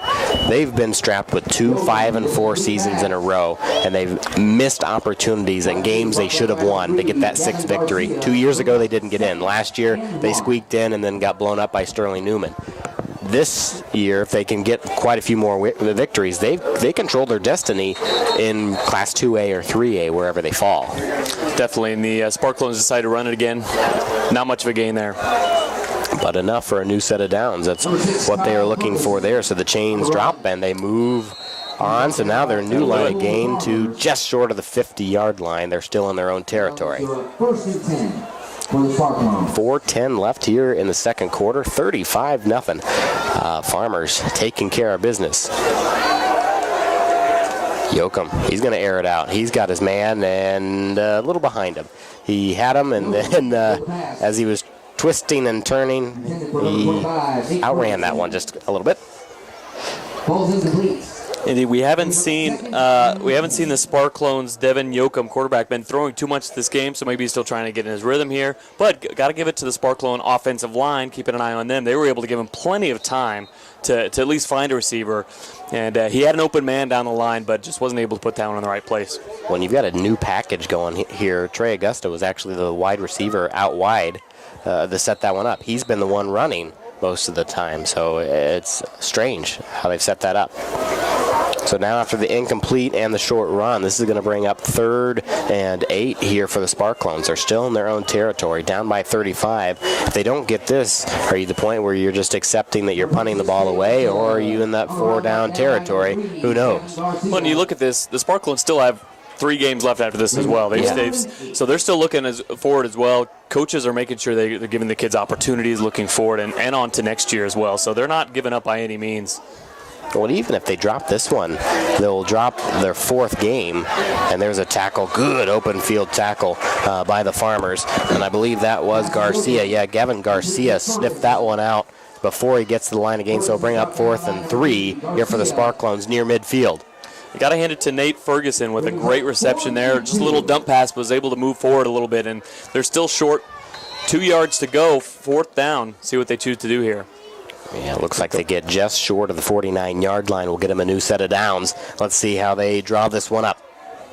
Yoakum will be out of the shotgun. He's got a man to his left, to each side, and he's going to drop back. He's going to air it out, and he can get it back to the 50-yard line, and nobody is there because you had 4 purple jerseys all over him. The Farmers gave him no opportunity to throw that one to a white jersey, turnover on downs. Farmer football. Well, with 2:33 left, the Farmers have not scored on one of their drives. So let's see if they can capitalize again. Well said. Quick shout out to the Farmers, number 30, Jonas Cecil, coming in hot, going after the quarterback for the Sparclones, able to put some pressure on Yoakum, and he had to throw that one away. But here, the Farmers are on the other side of the ball now. 2.5 minutes left, as you said, Doc. And see what the Farmers can do. Right at about just past the midfield. Midcourt, there you go. Basketball season's coming up. You know, I tell you, it's one of those things, switching from sport to sport. It always happens. He's got his man. Did he grab it? It is not a complete pass. He had a good look, but went right through his hands and hit the turf. Not for loss of effort, though. Laying out for that one. It was in his arms. Hard to hold on to that ball when you're going down Superman style. One thing that we'll be looking forward to in the second half, depending on where this game is in terms of closeness, it's 35-0 now. We're going to be doing a lot of looking forward to week 7. That's a huge game next week in the Prairieland. You're going to be looking at where are we settling out in terms of who might go to the postseason from the Prairieland. We're going to take a look at all that in the second half because we're going to step away from the game a little bit just to break down the conference. There is a complete pass, but a flag. Somebody did something they weren't supposed to on that in terms of pass interference. Let's see, who was it? Was it Higgs or the defender? The ball spotted at the 23-yard line. Let's see. There is a flag on the field. Looked like he was getting a little bit handsy on the reception there, so it looks like Nick Raines. We'll see for the final call. Yeah, it is on the Sparclones. But it's one of those things, as Higgs turns back to the ball, he has the right to come back to the ball. He ran into him, so Raines has to be either going to the ball or finding the ball. Well, and you would say it would have been unfortunate, but Higgs was able to turn around and pick that up, even though it really was thrown behind him a little bit. He had to slow up to pick it up. So really, that was the first throw by Dylan Hayden that wasn't spot on, leading his receivers. So now the conversation here is, do I want to decline the penalty? And it's one of those that the spot of the reception makes the penalty pointless. So just go ahead and say, I'll take it. We're good to go. And the reception is good. A good toss by Hayden to Higgs. They have found each other a lot tonight. Yeah, they made it quite a good team, and we've seen that before in previous games. We've got Eric Higgs, wide receiver senior for the Farmers. Big night here on homecoming. They want to show the fans, their friends, a good game, and so far they definitely have. Shotgun. Hayden got it. Right hand to Marion. He cuts it up the middle, and he's going to waltz into the end zone. Touchdown from 12 yards out, and that makes it 41-0. Marion not having to deal with as much contact on that run as usual. He had a pretty wide pathway straight up the middle. A little bit of contact right at the end, but it was too little too late, and now that puts the Farmers up 41-0. Waiting for the point after attempt here with 1 minute and 55 seconds left here in the second quarter. So hopefully you'll stick around with us post-game show after the second half. But we might be starting that a little bit early tonight. We'll have some breakdowns of what's going around the area, all that good stuff as well. With $1:55 left in the first half, it's 41-0. The Farmers taking care of business on homecoming. Back in 60 seconds on CD Country 107.9 WCDD. Helping bring you this event, Spoonerver Animal Clinic, located on North Main Street in Canton. By the Bank of Farmington, with locations in Canton and Farmington. Sedgwick Funeral Homes, located in Canton, Bartonville, and Farmington. By WBYS, AM 1560 and 93.7 FM, the voice of Fulton County. By Canton Napa on First Avenue in Canton.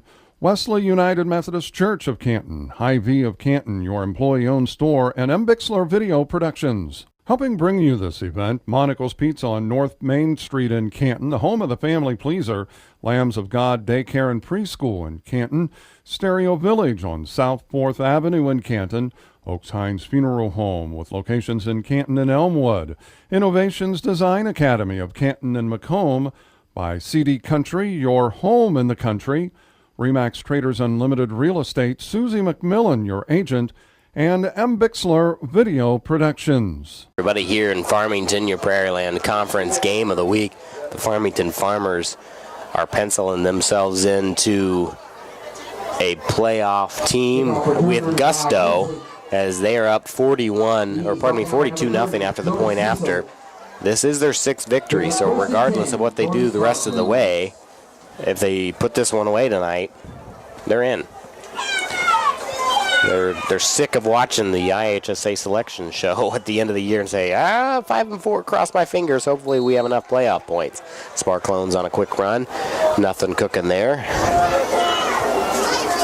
1:40 to go here in the first half. Stick around to our halftime show, always brought to you by CJ's Hair and Nail Salon in Canton. CJ's is your full-service hair and nail salon. Call 647-4711 for your appointment today. Sparclones come back to line with 1:20 left. Still no score for the Sparclones.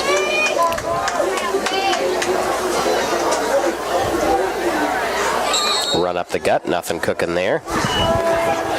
one thing that we've seen, Nate, in the Prairieland Conference is there's been a clear separation in the black and blue division, with Knoxville moving over and Illini West being added and some things moving around. But you've had Farmington and Elmwood Brimfield move right to the top of the blue.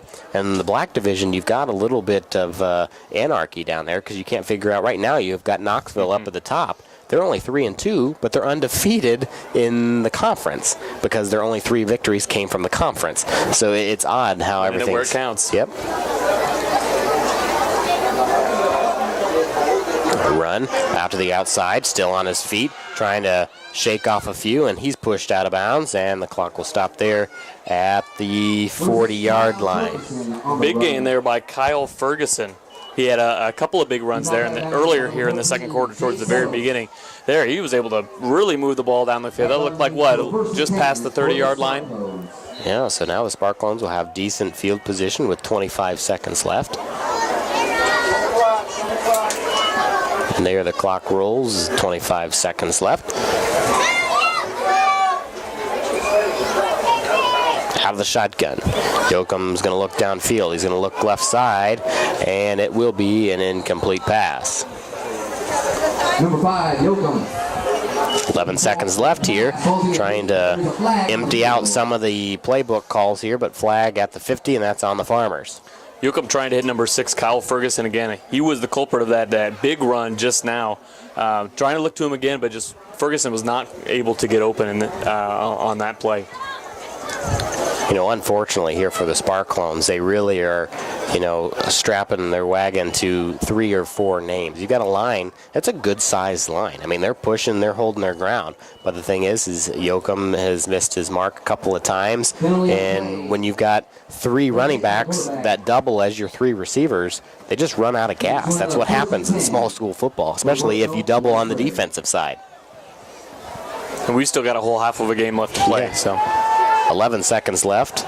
Clock will roll at snap. There it goes. Yoakum's going to throw it again. He is intercepted, and this one's going the other way. Garcia, he's at the 50. He's still on his feet, and he's finally taken down at the 35 with 1.1 seconds left. Why not? Gavin Garcia getting into the action. With the pass. Is intercepted by number 3, Gavin. And an unfortunate turn of events for the Sparclones. They were close, but he just hung that one right in the middle. Garcia able to reel it in and bring it downfield pretty quickly there. 1.1 seconds left on the scoreboard. And then one thing that I do want to highlight, this doesn't happen very often, but the running clock does not take effect until the second half. So you can have a 40-0 lead 5 minutes in the ball game, but it doesn't start until the second half. So that's why it has been stopping on incompletes and out of bounds. So now that the Farmers have the ball back, they'll be able to just put this one on ice and then let it roll in the second half. But they're going to throw this one. Hayden's going to air it out. Down the middle, he's got his man. It's complete to Kenny, pouring salt on the wounds there for the Sparclones and make that 48-0 to end the half. Point after penny. We have to get that before we go to our halftime show. Dylan Hayden is complete to number 12, Ethan Penny. That one hurts, especially after that big run by Kyle Ferguson. Just are unable to get that ball down, and the interception leading now to a touchdown and additional points pending here. One thing, Nate, you're fresh back to the broadcast booth. The second half, your roster is going to get a real good workout. You're going to be calling some names that we didn't see in the first half. So Nick Johnson punches it in, makes it 49-0. That is your halftime score, folks, here in Farmington. The Farmers taking care of business. We're going to take a quick timeout. When we come back to our CJ's Hair and Nail Salon halftime show, we're going to say, what did we see in the first half? What are we going to see in the second half? Or maybe who we're going to see in the second half. And then we'll get you set for Week 7, all that good stuff, as we're going to use the second half to really break down the overall picture rather than just tonight. Alongside Nate Depperman, Dakota Horn, Nate back in the studio, Chris alongside us as well. We'll be back in 2 minutes here on City Country 107.9 WCDD. Helping bring you this event, Spoonerville Animal Clinic, located on North Main Street in Canton. By the Bank of Farmington, with locations in Canton and Farmington. Sedgwick Funeral Homes, located in Canton, Bartonville, and Farmington. By WBYS, AM 1560 and 93.7 FM, the voice of Fulton County. by Canton Napa on 1st Avenue in Canton. Wesley United Methodist Church of Canton, Hy-Vee of Canton, your employee-owned store, and M. Bixler Video Productions.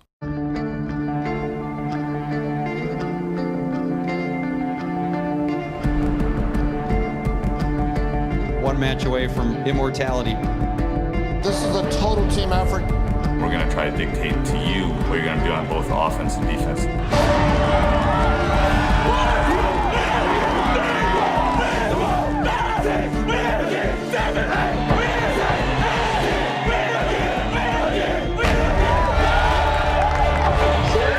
going to come at you. One shot at this.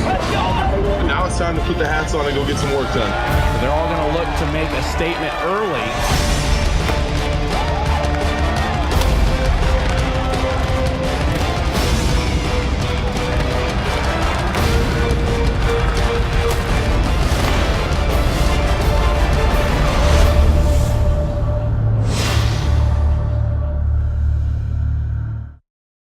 Helping bring you this event, Monical's Pizza on North Main Street in Canton, the home of the family pleaser, Lambs of God Daycare and Preschool in Canton, Stereo Village on South 4th Avenue in Canton, Oaks Hines Funeral Home with locations in Canton and Elmwood, Innovations Design Academy of Canton and Macomb, by CD Country, your home in the country, Remax Traders Unlimited Real Estate, Susie McMillan, your agent, and M. Bixler Video Productions. Welcome back, everybody, here in Farmington, your Prairieland Conference game of the week.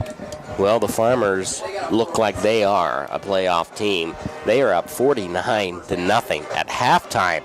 We still got another half to go, and they've put up the half-century mark. It's crazy how quickly the Farmers have scored in tonight's ball game.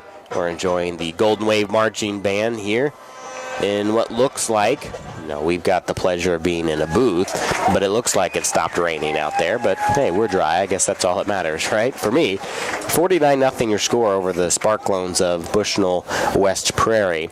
We're going to take a look at scores, stats, all that good stuff as we go along. So, Nate, just gut reaction from that first half. We're going to take a look at the, running stats and passing stats, all that stuff. But if you were have a gut reaction, what did you see in that first half? Well, honestly, I saw Farmington looking forward to the next game. And I guess the thing that stands out to me the most is how balanced the Farmington offense is right now. Yeah. And they started out that first quarter, they hardly threw the ball at all. And Marion was really holding them down and still being able to move down the field basically on his shoulders almost the entire first quarter. But that being said, the whole second quarter was basically flying through the air. So we'll see how they approach the second half here. So we'll be able to see which players end up playing the second half. But so far, a little bit disappointed. Bushnell, Prairie City, West Prairie, thank you. Still working on it. They came out to a really strong start, and especially their defensive line, and linebackers were able to come in and put a lot of pressure on Hayden towards the beginning, and I think that contributed to the fact that he stuck to the run game. Mm-hmm. I think initially both teams were a little bit apprehensive about the conditions on the field, but I think they've, ever since the very beginning of the game, it looks like the field conditions have evened out a little bit, and they've been able to really play the game as usual. Well, and I'm glad that you brought that up here. We're going to take a look at our in-game statistical updates, always brought to you by the Bistro 101 in downtown Canton, your home for bold, fresh flavors and friendly faces. 647-2233 or thebistro101.com. You said that the Farmers came out and ran the ball, but then found a way through the air. They only have 90 yards on the ground, which I say only at halftime. That's still pretty good. And that's at the hands of 1 by Hayden for 15, and then 9 by Marion for 75 yards. But how many do we have through the air here when we're talking about the Farmers? 282 yards via the air. 199 of that to Higgs on 5 throws. He's averaging 39 yards a reception. You got 2 to Kenny, including a touchdown for 57 yards. He's averaging 28.5 yards per reception. 26 yards to Anderson on 2 tosses. He's got 13 a reception. So Hayden is at 9 tosses, 282 yards for 31 yards of reception. If I'm a coach, I don't care who I'm playing, and I'm putting the Farmers' stats just like that against in the postseason. I said they're throwing 30 yards of reception. Well, how do I defend that? Well, then you drop them back, 15, 20 yards back. Well, then they've got a Marion that can run the ball for 75 yards and a half. That's tough. That's tough to deal with if you're on the other side. And, maybe it's obvious, maybe it's one of the key tenets of football, but really we see it playing out here in this game that if you can run the ball, it opens up space to throw it and vice versa. And so I can't emphasize enough how that's really helped the Farmers in this game. Being able to break through that Sparclones defense. I almost said Spartans, but can't forget the clone aspect of this as well. It's the Sparclones. They're able to cope with that Sparclone defense there that they exhibited in the first quarter. We'll see what happens here in the second half. Good football for the Farmers. For the Farmers. Definitely a fun game to watch if you're here. And, we focus on the main plays, but there's obviously a lot happening on the field at any one time. And you have to hand it to the Sparclones. They've had some great big hits, but the Farmers have just been so relentless in continuing to make those big throws that even when the Sparclones have a big down and a big they put up a good stand, the Farmers can still find a way to break through. And as you mentioned, those plays where they gain so many 25, 30 yards, it's hard to really keep stopping that when it keeps happening almost nearly every down. Mm-hmm, absolutely. We're going to take a look at the other side here for Bushnell, Prairie City, West Prairie. This is your halftime show brought to you by CJ's Hair and Nail Salon in Canton. CJ's is your full-service hair and nail salon. Call 647-4711 for your appointment today. Well, not as many yards. You've got 75 yards total offense, 13 via the air, which was on that big Norris reception that set up the first opportunity that they weren't able to punch in for points. 22 yards on the ground for Norris. Nate Ferguson only has 3 yards on 1 carry. He's been quiet, odd. Then you had Augusta with 4 yards on 3 carries. But Kyle Ferguson's having a decent game. He's got 5 carries for 46 yards. He's averaging almost 10 yards a carry. So that's hats off to Kyle Ferguson. And you're looking at who comes out for the white jerseys in the second half. Is it still the starters? And the purple and gold, we're going to be calling everybody's going to be different come the second half. But Kyle Ferguson's found a way. But the thing is when I'm sending you wide and I'm sending you behind the line and then I'm sending you out on defense, that's what happens in small school football. You just get stretched, and you get stretched too thin. That's why the Farmers have luxury this year, because they're deep. They can send some guys out there. They've got 4 wide receivers, a decent running back. They've got a backup quarterback that could step in for Hayden if they need to, which we'll see in the second half. That's just a luxury the Farmers have that the Sparclones do not. Well, I want to expound on that a little bit. If you look at even just the wide receiver game, we've been saying a lot about Eric Higgs. And Hayden's been hitting him down the line just here on this, just on the sideline. But also, you got to look at Ethan Kinney has had some great receptions as well. So he doesn't only have one option there. And then you throw in Marion on the ground. And Hayden's been able to scramble a couple times, I believe, as well, and pick up a few yards himself on the run. So, again, you mentioned the options. It makes a big difference in this case. We're going to take another timeout, but when we come back, we're going to jump into social media and see if we can find some scores. I've had some buddies let me know what's going on around the area. We'll take a look at the scoreboard as well and get you up to speed as to what's going on for the other team in the Prairieland Blue Division, and that's Elmwood Brimfield. They had a big lead over Illini West. Let's see if they can hold on to it in the second half. Your score here, 49-0. The Farmington Farmers up big on their homecoming. We're going to take another timeout. We'll be back right after this 90-second timeout on CD Country 107.9 WCDD. Helping bring you this event, Spoonerville Animal Clinic, located on North Main Street in Canton. By the Bank of Farmington, with locations in Canton and Farmington. Sedgwick Funeral Homes, located in Canton, Bartonville, and Farmington. By WBYS, AM 1560 and 93.7 FM, the voice of Fulton County. by Canton Napa on First Avenue in Canton. Wesley United Methodist Church of Canton, Hy-Vee of Canton, your employee-owned store, and M. Bixler Video Productions.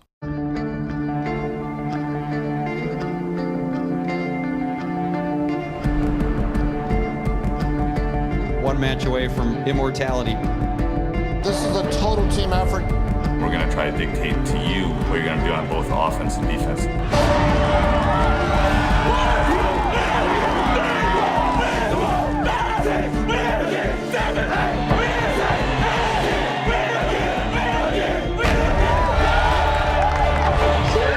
going to come at you. One shot at this. Now it's time to put the hats on and go get some work done. They're all going to look to make a statement early.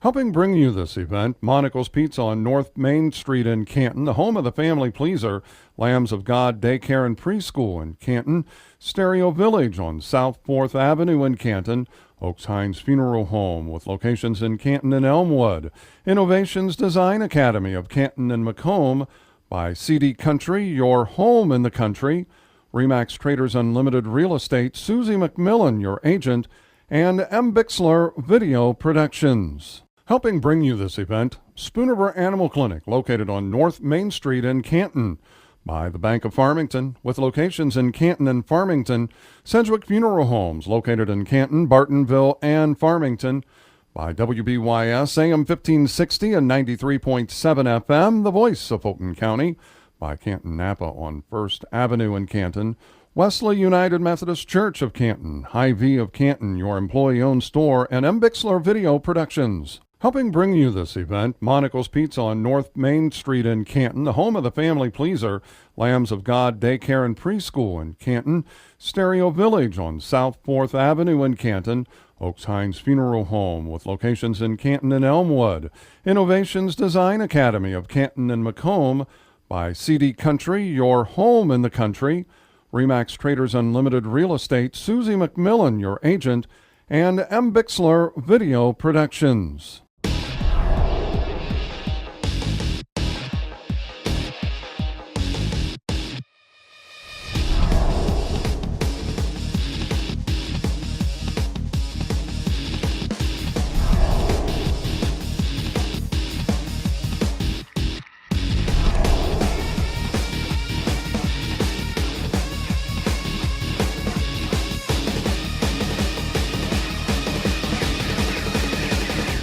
Farmington, we're getting caught up in a MLB conversation, which we're going to share plenty of MLB facts. This is one of my favorite times of year because I remember last year, if I'm watching my phone and watching a game, I'm down in Rushville, week 9, and it was the start. It was the end of it was the start of the division series between the Cubs and the Cardinals. And I'm watching on my phone as John Lackey is shutting out the Cubs, and they lose 1-0, but that was the only game they lose in that division series. And it's just funny now that Lackey now has joined the Cubs. It's interesting how sports works. But here in the Prairieland Conference, it's 49-0. The Farmers up big.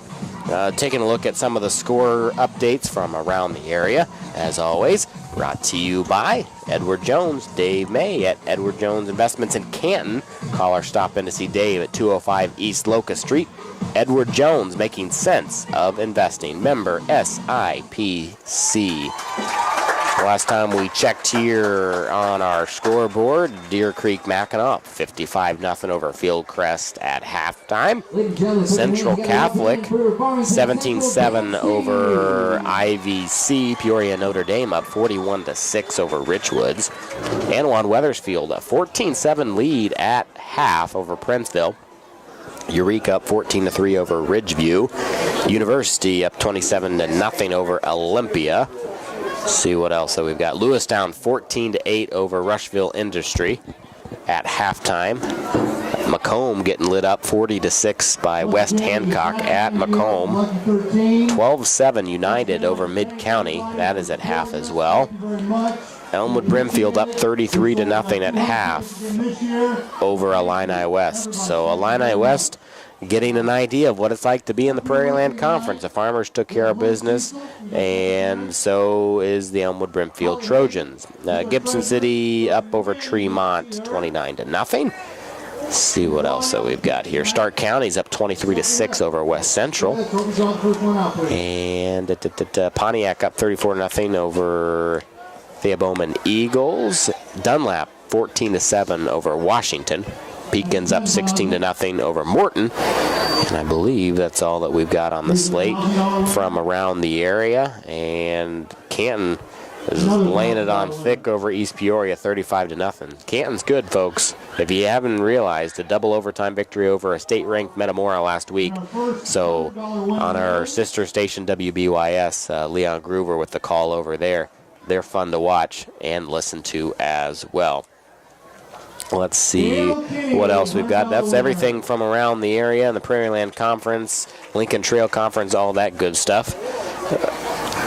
And Nate's trying to give me some kind of coded message. Well, I was talking to my cousin John about Deer Creek Mackinac. Well, why don't you talk a little bit more about them and how they've been playing? You highlighted the score tonight and how that's not the first time it's happened. Yeah, Deer Creek Mackinac throughout the season, that every time that I flip on and they have not lost a game yet this year, because what they're doing is they're just steamrolling everybody that they play. They haven't. I'm trying to think here if I can find real quickly what their points for and their points against are. If you want to take over and talk about something else as well, as I try to find that on IHSA, so I can get you that stat, because that's something that's very interesting, because they're good and they're very good, and they're a team that will probably fall in the 1A, 2A, probably 2A, because they're big enough. But that's something that I would like to share with you, what they've been doing so far this season. Yeah, while you're looking at that, I'm going to kick it back here to the Prairieland Blue Conference and delve a little bit more into this upcoming week and the matchup. A matchup bigger than a hippopotamus here. It's Farmington that's going to face Elmwood Brimfield next Friday. We kind of talked about how they're both teams, if they win tonight, and it looks like we're heading in that direction, both teams will go 6-0. But if you look for it, when two teams that are 6-0 play each other, only one team can come out 7-0. Yep. And so, if my math is correct, so it's definitely going to be a big matchup. And as we look, let's look forward here to what Farmington's schedule is coming forward here, moving here in the upcoming. So Farmington plays Elmwood Brimfield next week, October 7th. Following week, they play at Abingdon, Avon. And again, they play Lewiston as well to round out the regular season. So we're going to see. First $1,000 winner. Yeah, you hate to say it, but really, when you play your big rival Brimfield Elmwood here, that has the tendency to influence how your next games go, because you go into that with a lot of anticipation, and really you're fighting to determine who is the best in the conference. And so it'll be interesting to see how the Farmington versus Elmwood Brimfield game influences the rest of the Farmers' schedule and vice versa. Yeah, absolutely. And I want to put a pin in that and come back to it. But to share about Deer Creek Mackinac, they hail from the conference, the Heart of Illinois Large Conference. This points for 243 points in 5 games. They've allowed 20 points in 5 games. Now let's go game by game here, what Deer Creek Mackinac's been doing. They win 37-0 over Tremont, 42-0 over Colfax Ridgeview, 61-0 over Hayworth, 40-20. That's a terrible game for them. 40-20 over El Paso, 63-0 over Fisher, and now they're up 56-0 over Fieldcrest. They have Leroy, Eureka, and Tri-Valley to end the season. So that's what I'm talking about. 240 plus a game, or over the course of 5 games, and only 20 allowed in those 5. So they're averaging 4 points. 4 points a game, the Deer Creek Magna. So that's something that it's just funny that the Farmers, the only thing that they're going to see from them is in the postseason, if they get put in the same bracket and even in the same class. So it really won't impact anybody in the Prairieland. But it's fun to see these local schools that are just having a great season. I was going to say, even if they don't end up playing the Farmers or the Sparclones here or anyone in the Prairieland Conference, it's just great to see these high school kids really excelling and doing so. It's fun to see these storylines and just to see how well they can do, and especially the kind of season they've been able to put together so far. It's really been fun. And then we will have score updates from other sports as well. We might even take a look at what's going on in maybe Major League Baseball, because it's kind of an important weekend. There's a couple of things that still need to be decided, and who's going to play, say, maybe Tuesday night, Wednesday night, next Friday. Who knows? We're going to take a look at those as well. With about 1:11 left in this ball game, 49-0, the Farmington Farmers taking care of business here on homecoming. And then you talked about next week. It's senior night for the Farmers.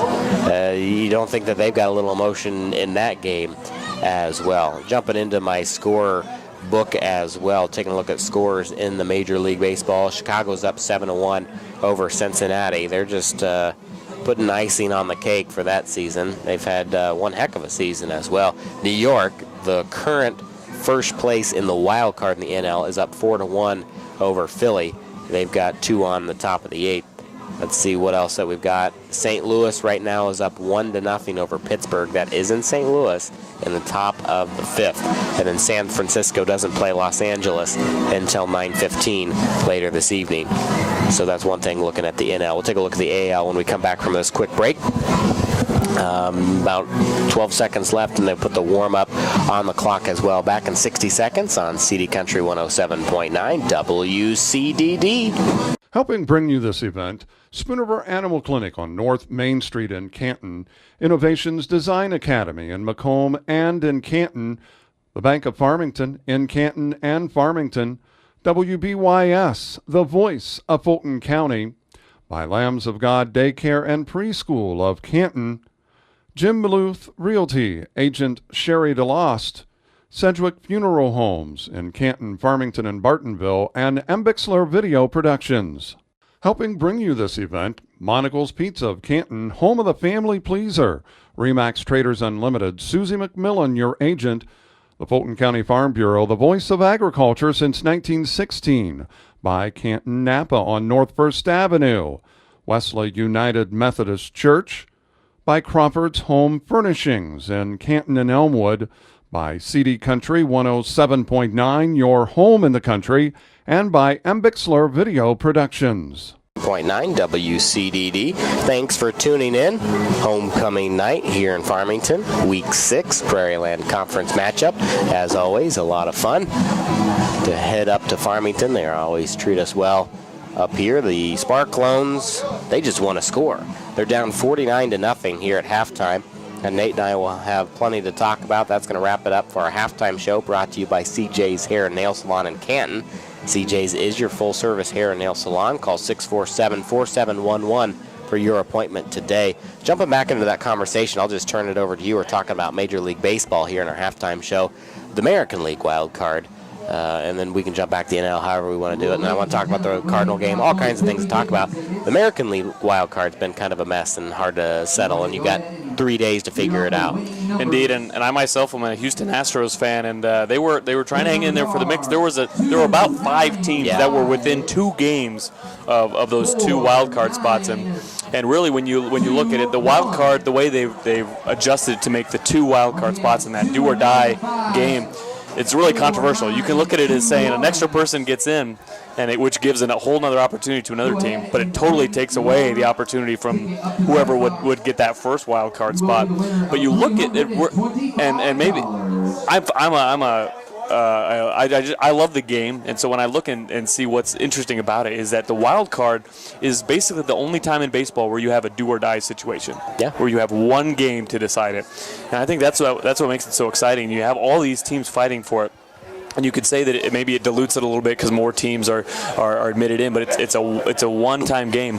And if you look at the Pittsburgh Pirates, ask them how those wild card playing games are. They don't favor them very much, do they? And it's interesting that you say that because baseball is a series-based postseason. So what happens is once you get in, you play series, just like hockey, just like basketball. Football is the only one that has the one game. But none of the other series-based postseason have the one game play-in unless there's some type of odd tie at the end of the regular season. So it's interesting that baseball has that and they played into it, and it's been fun to watch. Well, and you mentioned those awkward ties, and maybe we can talk about this a little bit later. But sure. Really, if you have a three-way tie for wild card, you have a play-in game to get into the play-in game. Yeah. Which can really get messy. But we're getting ready here for the kickoff. The Sparclones are going to kick off to the Farmers. Well, then here's the point right here. Yoakum, the quarterback, just kicked it off. I mean, so you're talking about these guys have to do so much. Big hit laid on number 23 of the Sparclones. Yeah, good job by the Farmers to open up a little bit of breathing room to bring that one back to about the 45-yard line. That's where the Farmers will take over. And we mentioned Nate Ferguson earlier, how he's been a little bit quiet in the run game. He only has a few yards there, but he just picked up a pretty good tackle there on the kick return. So we'll see if maybe he can turn it up on the offense, but on defense, he's shown himself to be pretty competent. So not incompetent for sure. I got you. Way to clarify on the radio. That's good. The running clock is in effect here now that the Farmers are up 49-zip, so they will only stop it on timeouts, injuries, and scores. That is it. Oh, another big tackle. Not before a big run, though. That's 32. That looked like number 25 again, Nate Ferguson for the Sparclones, able to take him down. See, there you go. I mean, it's about 4 names that we've called all night for the blue and white. Yeah, you're right. Number 22, Judd Anderson with run. That line, number 50, Carter Weaver. That leads to a 1, 2, 3. So taking a look who's on the field now. You still got a couple of jerseys that look familiar. Dropping back. It's still Hayden who's throwing the ball. And Marion has taken the snap. This is one thing that, I'm not trying to second guess anybody, but you're up 49-0, and you're winning number 6, so you're winning a game that puts you into the postseason. You've got this one put away, and your players are still out there. The only thing that can go right is you score. The only thing that can go wrong is you can lose one of your key players. I mean, so interesting that Dallas has sent out a good majority. Anderson's still out there. Higgs is out. Kenny is out. So just going full steam here at the Sparclones. And, it's a fact of the game that those things happen, but you really hope that nothing happens to the players. And really there's also an advantage to, when you sub in some of the guys that haven't played, that they get a little bit more experience, especially in an environment where there's not as much pressure, so they can work out some of the early jitters. And, a lot of these players are going to be sticking around for next year as well. So there's not a lot to lose by subbing out your starters in this kind of situation. Another quick run to the left side picks up a few. 9:40 left here in the third quarter. 49-0 is your score. The Farmington Farmers up big time here on homecoming. Eyeballing next week, week 7, against the 5-0 right now, look to be 6-0. So we're going to have that matchup that we circled at the very beginning. Leah and I sat down and said, week 7, that's it. That's the game in the Prairieland, and it's living up to its expectation. Let's see here. Right hand toss to the left side, and Anderson jumps over a guy and then trips into the chains, and he falls out of bounds. So that'll roll us under 9 minutes to play with 49-0. Anderson's been pretty big in previous games so far this year. This game he's been a little bit quieter. Again, we talked about how Higgs and primarily Higgs and Kenny have been the major playmakers here on the offense, besides the quarterback. But also, again, gotta put some respect out there for Marion for getting the Farmers off to a good start there in the first quarter. So here it is. It's 49-0 Farmers lead with about 8.5 minutes left here in the third quarter. It's 4th down for the Farmers. A little bit of early movement by the Sparclones, but it looks like they held. Yeah, their first fourth down that they've faced in this ball game. The rain comes down at a good clip. Again, ball's fumbled. Marion picks it up. And that is where the turnover on downs will occur. So now the Sparclones, so pat them on the back. That was with the starters still out there. So they were able to figure out that offense and shut them down at midfield. So good job for BWP. Well, and you look, Marion grabbed the ball. It slipped out of his hand again. Again, you mentioned that the rain is starting to pick up again. Hopefully that has become too much of a factor in the game, but it's hard not to. But again, the Sparclones have great field position just behind midfield. We'll see what they can do. It's going to be handoff, goes right side. Nothing cooking there. They'll take it to midfield. One thing that I want to talk about in the NL postseason, some of the storylines that are there, when you're talking about the players and the manager, stuff like that. You look at the Nationals. I just take a look at who's managing the Nationals. You've got Dusty Baker in there. That storyline, if the teams match up, Dusty Baker was the savior in 03 and then everything fell apart. And if he was the manager on the other side, if he were able to dismantle this Cubs team this year, doesn't that just right itself? And then you look at the Mets. They're the number one in the wild card. Ball loose, fumble, and it is overturned, and it is the Farmers' ball as BWP could not muster up enough to hold on to that one, and it is a turnover just like that. And the Farmers have the ball back. Nothing really going for the Sparclones here. And he had gotten the first down as well, but I think, again, the wet conditions, he wasn't able to hang on to the ball. So unfortunate turn of events for the Sparclones, but the Farmers will take it. One thing I'll note, I saw some clean jerseys heading in there. Let's see, Coach Vallis is talking about assignments. Who's supposed to be out there right now? Well, it's a new list because you've got Hayden's off to the sideline, I believe. I don't see Nick Johnson's going to go wide. Yeah, we got a whole new roster. So we'll bring you who's out there and give credit where it's due as the second string goes in. And snap, handoff. It's going to go the other way. That should be Hayden Brott with the snap. Let me check my roster here. Well, that was the Farmers' bread and butter there earlier on in the first quarter. It was just those little runs just to move the chains a little bit, free up a little space for the aerial game. So a little bit of movement there. One thing I appreciate Coach Vallis for is Hayden Brott is the new starting quarterback, or a new quarterback right now. So you've got Hayden, last name, and then Hayden, first name. So if I just say Hayden, regardless of who's out there, you're right. So I'm half right. It works out absolutely. There's the snap. He'll go run left side and punch that one through for a couple of yards. But then I was talking about the New York Mets. If they get that spot as the first one, Cub fans just don't want to see them again. San Francisco Giants have that even year thing that always goes on. St. Louis gets in. Cubs dominated them throughout it was actually pretty even. They only broke 500 by one game in the season series against the Cardinals. But in terms of games between them, 17 games. But if the Cardinals get that win in, say, a 3-game or a 5-game series, then it's all undone. It's just crazy, everything that builds up, and that's why baseball's so interesting, so much big fun. Run up the gut. That'll to get the first down for sure, plus a little.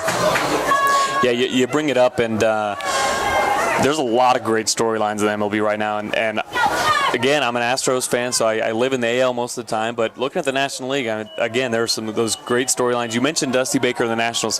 Nationals have been struggling a little bit. They've had a couple injuries lately, but look at the Mets and how they've been able to stick with it, even with some injuries to their starting pitching. Mm-hmm. And I honestly didn't think they had that solid of a team last year. I was surprised at how well they'd done going into the World Series, and of course they lost to the Royals, who are a non-factor in this year's playoffs. Crazy.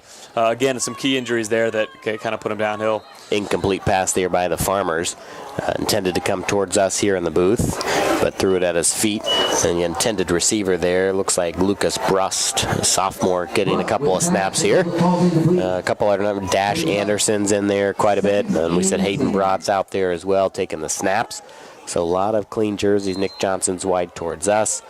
Number 51, Terrell Anderson, he's been out there quite a bit. But now he's getting, looks like, some reps online. So moving people around to get a little bit more familiar. Come postseason, it's nice to be deep.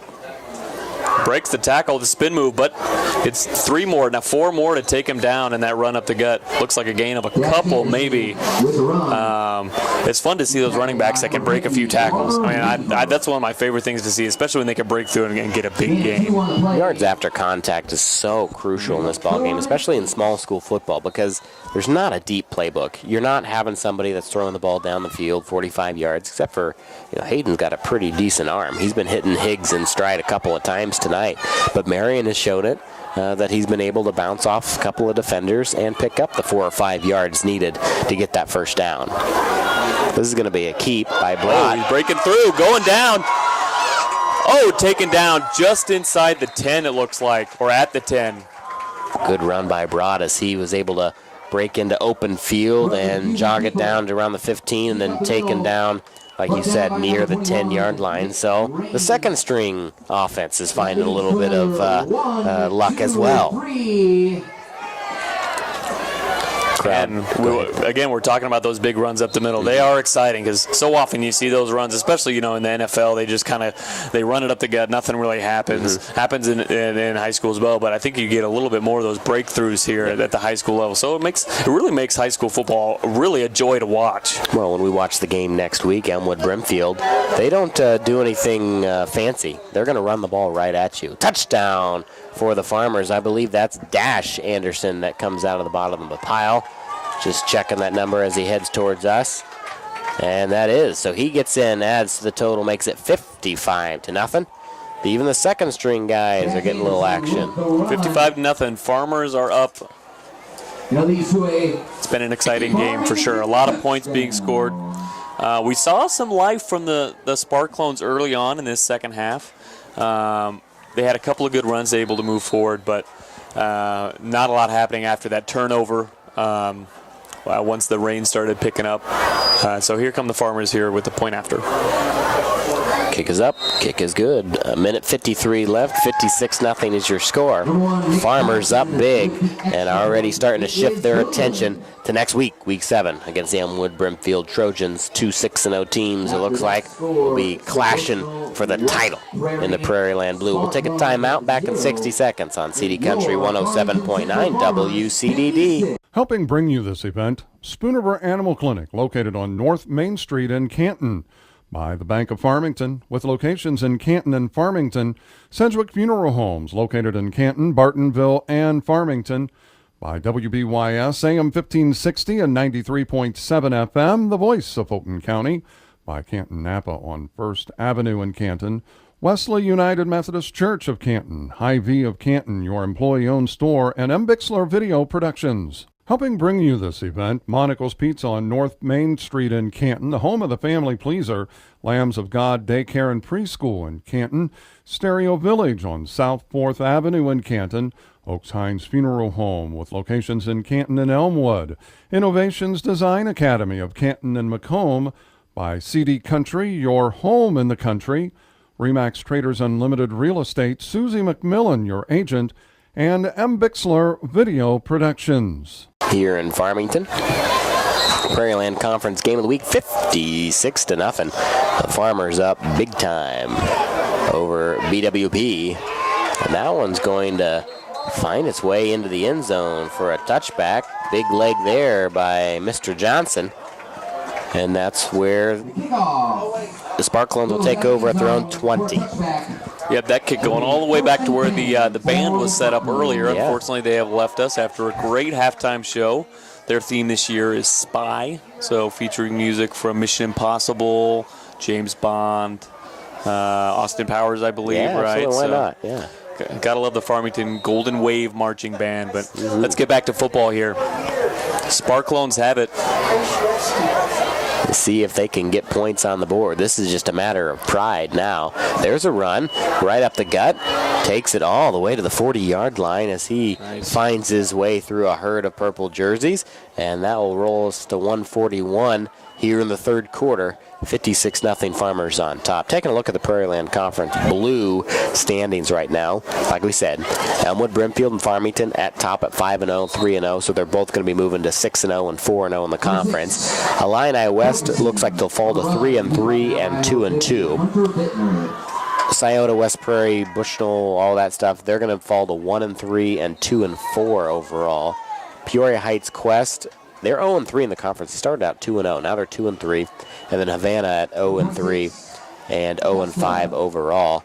Haven't been keeping a close eye on the scores in those ball games, but as you can see, Elmwood, Brimfield, and Farmington is going to make a clear distinction between the rest of the conference is really what it boils down to. And we look forward for the Farmers who they have coming up. We talked about Elmwood, Brimfield, but let's look at their schedule moving forward. So Elmwood, Brimfield plays Farmington next week, and then they follow that up with Knoxville at Knoxville. Then they finish the year regular season at home against Rushville Industry. Mm-hmm. And then Farmington handled Rushville Industry week 3. And then Knoxville is above 500, but they haven't played teams like Farmington. They haven't played teams like Elmwood, Brimfield. So on paper, whoever wins next week will be undefeated is really what it boils down to, because the Farmers get A-Town and they get Lewistown, both on the road. But A-Town has not won a game yet this year, and Lewistown had a chance to take the lead in the Prairieland Black last week, but Knoxville won in the double overtime game. They're just not of the caliber that the Farmers are. And that's the end of the third quarter, so we've got 12 minutes of football left to play. It is 56-0. We'll get you set for our post-game show brought to you by Monocle's Pizza at the end of that quarter and get you on your way in your Friday night. But stick with us. We still got plenty of sports and football to talk, from local to pros, all that good stuff as well. Alongside Nate Depperman, I'm Dakota Horn. Back in 30 seconds on CD Country 107.9 WCDD.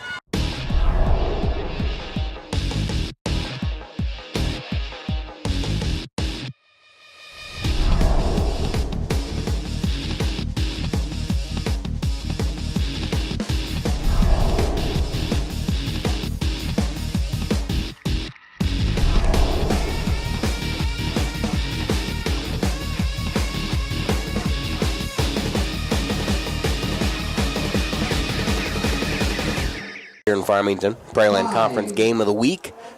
56-0 is your score. Farmers taking care of business. They're going to run this one left side. That's Yoakum's going to take it himself, and he's going to be thrown out of bounds there.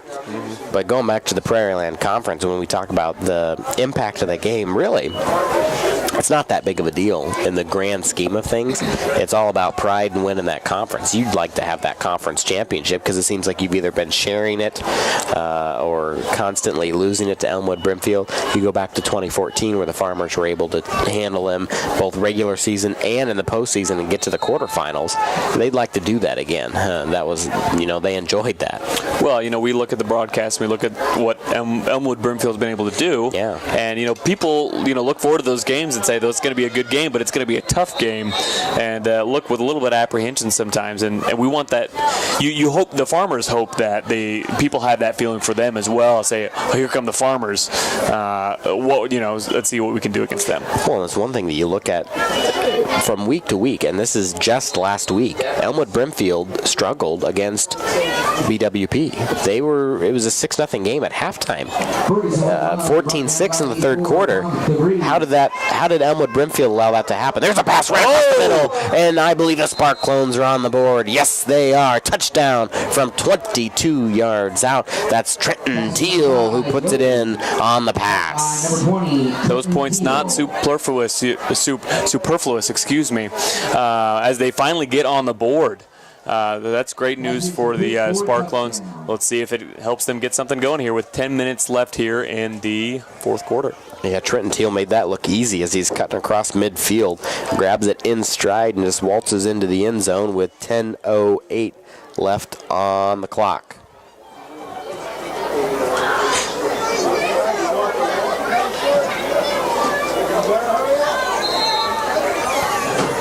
Get the ball set here and had to get another player out on the field, give them a little extra time. They don't want to push this one any longer than needed. The snap is good, the hold is good, and the kick, I believe, it just missed. It did. It went wide to the right, so that is no good. 55-6 is your score.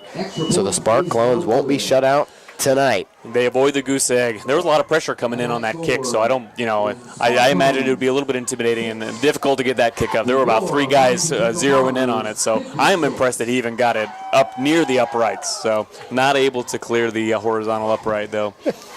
And we've got about 10:08 left in the ball game. Stick around for our post-game show. Brought to you by Monocle's Pizza, home of the family pleaser.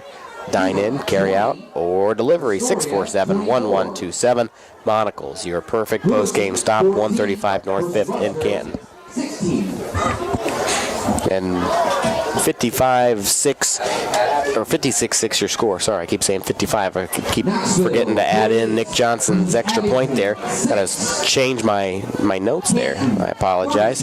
Our post-game show tonight will be rather brief. We've kind of covered mostly everything that's gone on in that first half to figure out everything that's going on. You talked about looking forward, and we don't know how the 2A, 3A bracket is going to figure out in the IHSA, so you don't know who you're going to be looking for. But the thing is, if you're 8-1, 9-0, you get a pretty good matchup. You're not getting a Sterling Newman at Sterling like the Farmers did last year on Halloween, and they got out to the first lead, but then after that they struggled. They would get somebody that's 5-4 that barely squeaked into the postseason. Oh, and here come the Farmers with a kick return. He's staying up. Oh, taken down. Anderson somehow spins around, but finally brought down by Tyler Donaldson, the sophomore. He had the ball in his hands for a while, took a lot of steps, but didn't make a lot of forward progress moving laterally for much of the time. But he broke several tackles. We talk about a lot of contact on that play. There's a timeout. And going back, Rick, real quickly, going back to the Major League Baseball, figuring out whoever gets home field in the wild card game, because right now it looks like the Mets will be playing in New York. They're going to get either St. Louis, because the Mets can clinch a spot tonight if they finish off the game that we talked about that they had a lead in. So then they're definitely in. They're not guaranteed the home field. But then you've got the Giants and the Cardinals battling for that spot. Let's talk about the game last night that it was a little odd in St. Louis. So you had the double that bounces, looks like out of play. And how, if you've ever been to Busch Stadium, there's in the left field there is a wall, and then above that wall there is a wall of sponsors that's set back roughly 2 feet, but that is out of play. But it looks like it's part of the wall. Well, the ball bounces, hits that, bounces back into play. It's a double. But should have been a ground rule double, and the ground rule double only allows the base runner 2 bases, which only allows the runner from first to go to third rather than going all the way home. And then the umpires don't come back, they don't review it. David Rice is running around trying to find somebody to say, what are we doing here, and all that stuff. Yeah, and that's where the controversy was, because the umps, they walked right off the field pretty quickly, and so they didn't give the manager a lot of time to go out there and contest it. And so really it seems like a small thing, but when you're fighting for that wild card race, I mean, a win, that's a big deal to be able to take that win. So the wild card games are always exciting. And going back, the Farmers have a good run going now, getting some forward progress now, moving down the field, over the midfield line, taken down just past the 55-yard line. Nice run there by the Farmers.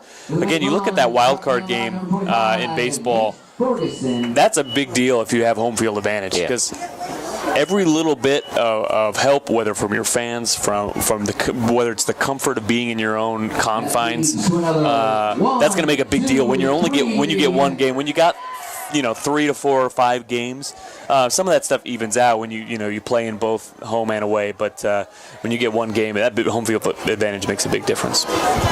Your post-game scoreboard update will be brought to you by, as always, Advanced Rehab and Sports Medicine in Canton.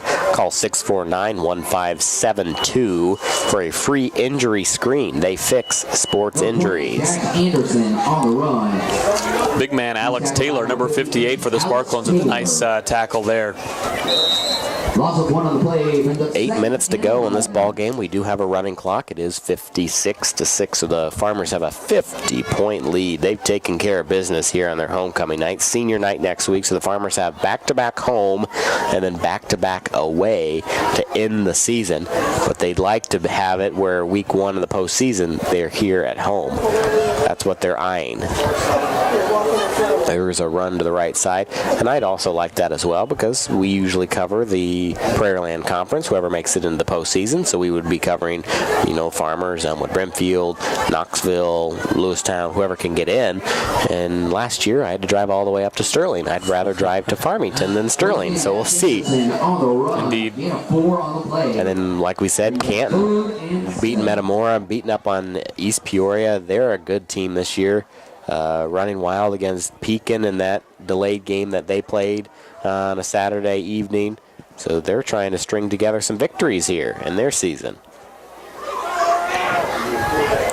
Be a run to the right side. That's Brott that tries to pick up a few. He's taken down at around the 40-yard line with 6:48 to play and a big 50-point lead. Sparclones piling on, getting them to roll backwards on that, just ensuring that they can't lean forward and get another yard or two. So a little bit more of an evenly matched game here in the second half with some of the subs in the game, but fun to watch. Let's talk about Elmwood, Brimfield, and Farmington again as we're setting our sights on next week. If you all remember what happened last year, it was an absolute shootout, 77-64 at Elmwood. I mean, that thing was crazy. It was score.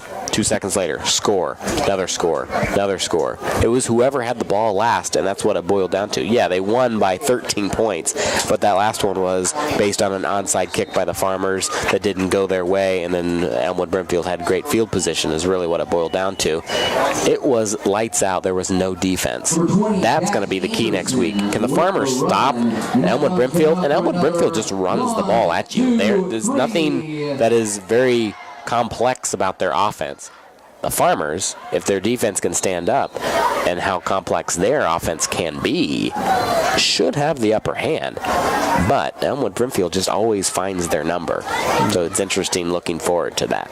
Well, it's always fun to watch a couple gunslingers at that quarterback in those high-scoring games, especially in the playoffs whenever you get to that point. But here we're still in the regular season trying to fight for that better seeding there in the playoffs. So there's still a lot at stake, even though both Farmington and Elmwood Brimfield are in pretty good shape here in the conference. 2nd and 9 coming up here for the Farmers. Dash Anderson dashes over and grabs the play call, brings it back in. 4:55 left here in the ball game. Thanks for tuning in on a dreary Friday night, week 6 in the football season. I don't blame you if you just stayed indoors tonight. A little bit of rain. Starting to chill down a little bit, but it still has not been like fall weather yet this year. And usually week 4, I'm wearing a heavy jacket. I got a jacket on tonight just because of the rain, but other than that, it's been beautiful on Friday nights. Indeed, it doesn't look like it's too far into autumn yet. The trees are still green. Yeah. Everything looks like we might get a little bit longer of a summer, pre-fall going on here. But luckily tonight, the lightning held off. If you weren't with us a couple of weeks ago, we stayed on the line. We stuck with you for about an hour and a half, trying to hope that the lightning would stop. But unfortunately that game was canceled on the Friday night and rescheduled for the following day on Saturday, and the Farmers won that game. So we talked about the Farmers last year. They squeaked in at 5-4 into the postseason. They matched up against Sterling Newman.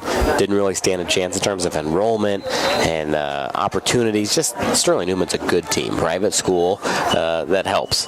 But you look on the other side, Elmwood Brimfield. They win their first-round matchup on Halloween, 40-0 over Chicago DePaul College Prep. But then they go to Elmhurst, who ended up, I believe, going to semifinals last year, 48-7. They got steamrolled in that first weekend in November. So the Farmers want to be on the Sterling Newman side of the coin this postseason, because if you get that 1 or 2 seed, depending on how they break up the brackets, 1 through 8, 1 through 16, 1 through 32, however they want to do it, the Farmers would like to pick somebody that barely squeaked in at 5-4 and barely had enough playoff points to get in. Indeed, really, when you get to the playoffs and a team like this, it typically plays closer schools, similar size schools. When you get in the playoffs, and it's not just the size, but the type of school is different. But it's good, I think, for the program just getting into the playoffs, even if you don't go too far, getting that exposure to play different types of teams, different styles of play. And that's great experience, especially for those that aren't seniors that are be coming back next year. That experience is invaluable because if you can play at that level in the playoffs and compete, then when you go back to the regular season, you have that confidence the following year and can make it back in the playoffs. Well, look what the Farmers have come from this year. They've been blowing teams out the last couple of weeks. The week one, they look like they maybe weren't the greatest team out there. They barely find a way to beat Mercer County in that first week against that Lincoln Trail Conference team, but they found a way. That's the thing. Maybe that's that bonding moment that team had.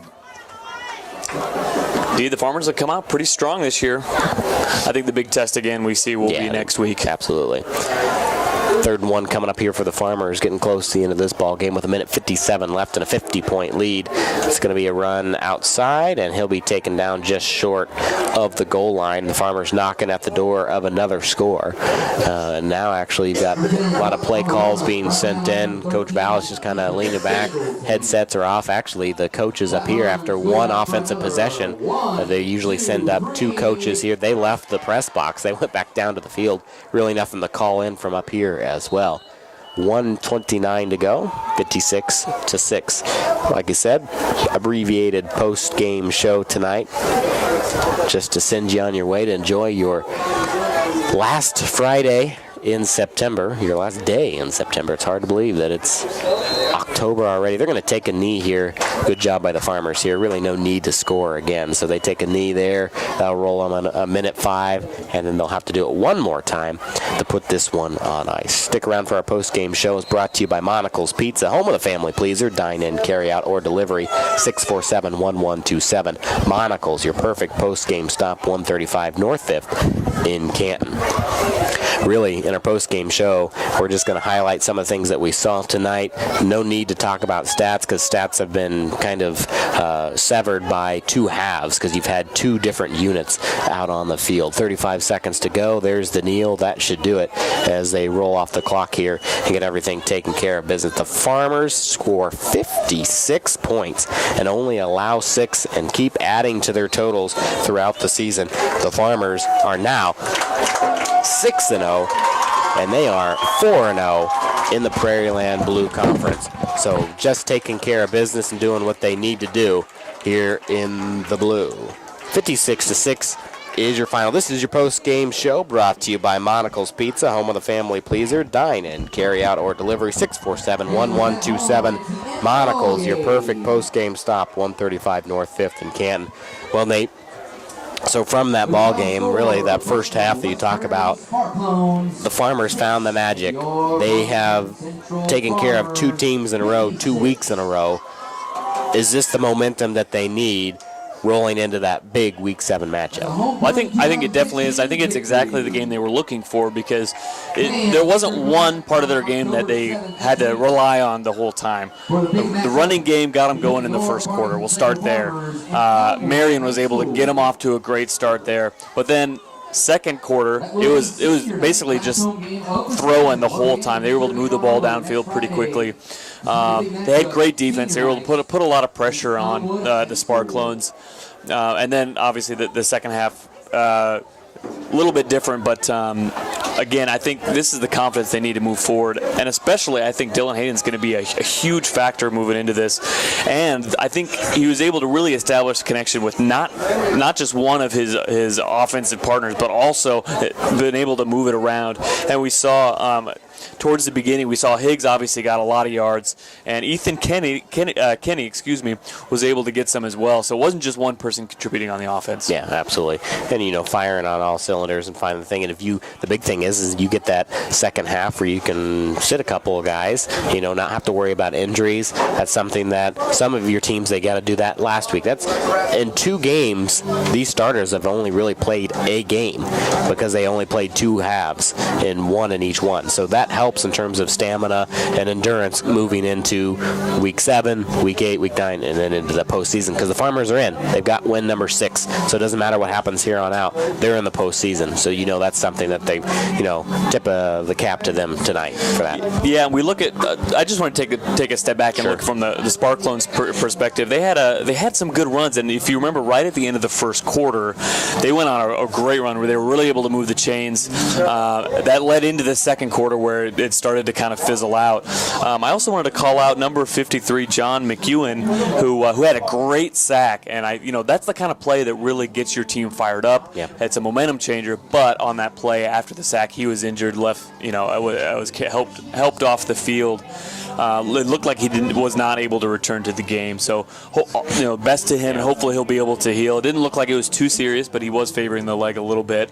So hopefully they'll be able to bring it back. Sparclones, moving forward, they host Peoria Heights next week, and then they face off against Astoria Table Grove VIT before traveling to Cuba Spoon River Valley to close out the regular season. Again, Farmers were firing on all cylinders. Yeah. There's only so much you can do in that case, but the Sparclones, they had some flashes of really good play. It just wasn't able to match up tonight. Absolutely. Really not much to talk about in that second half. Really, the first half sums up what we've seen in tonight's ball game. Your final 56-6. Your post-game show brought to you by Monocle's Pizza. Home of the family pleaser, dine in, carry out, or delivery. 647-1127. Monocle's, your perfect post-game stop. 135 North 5th in Canton.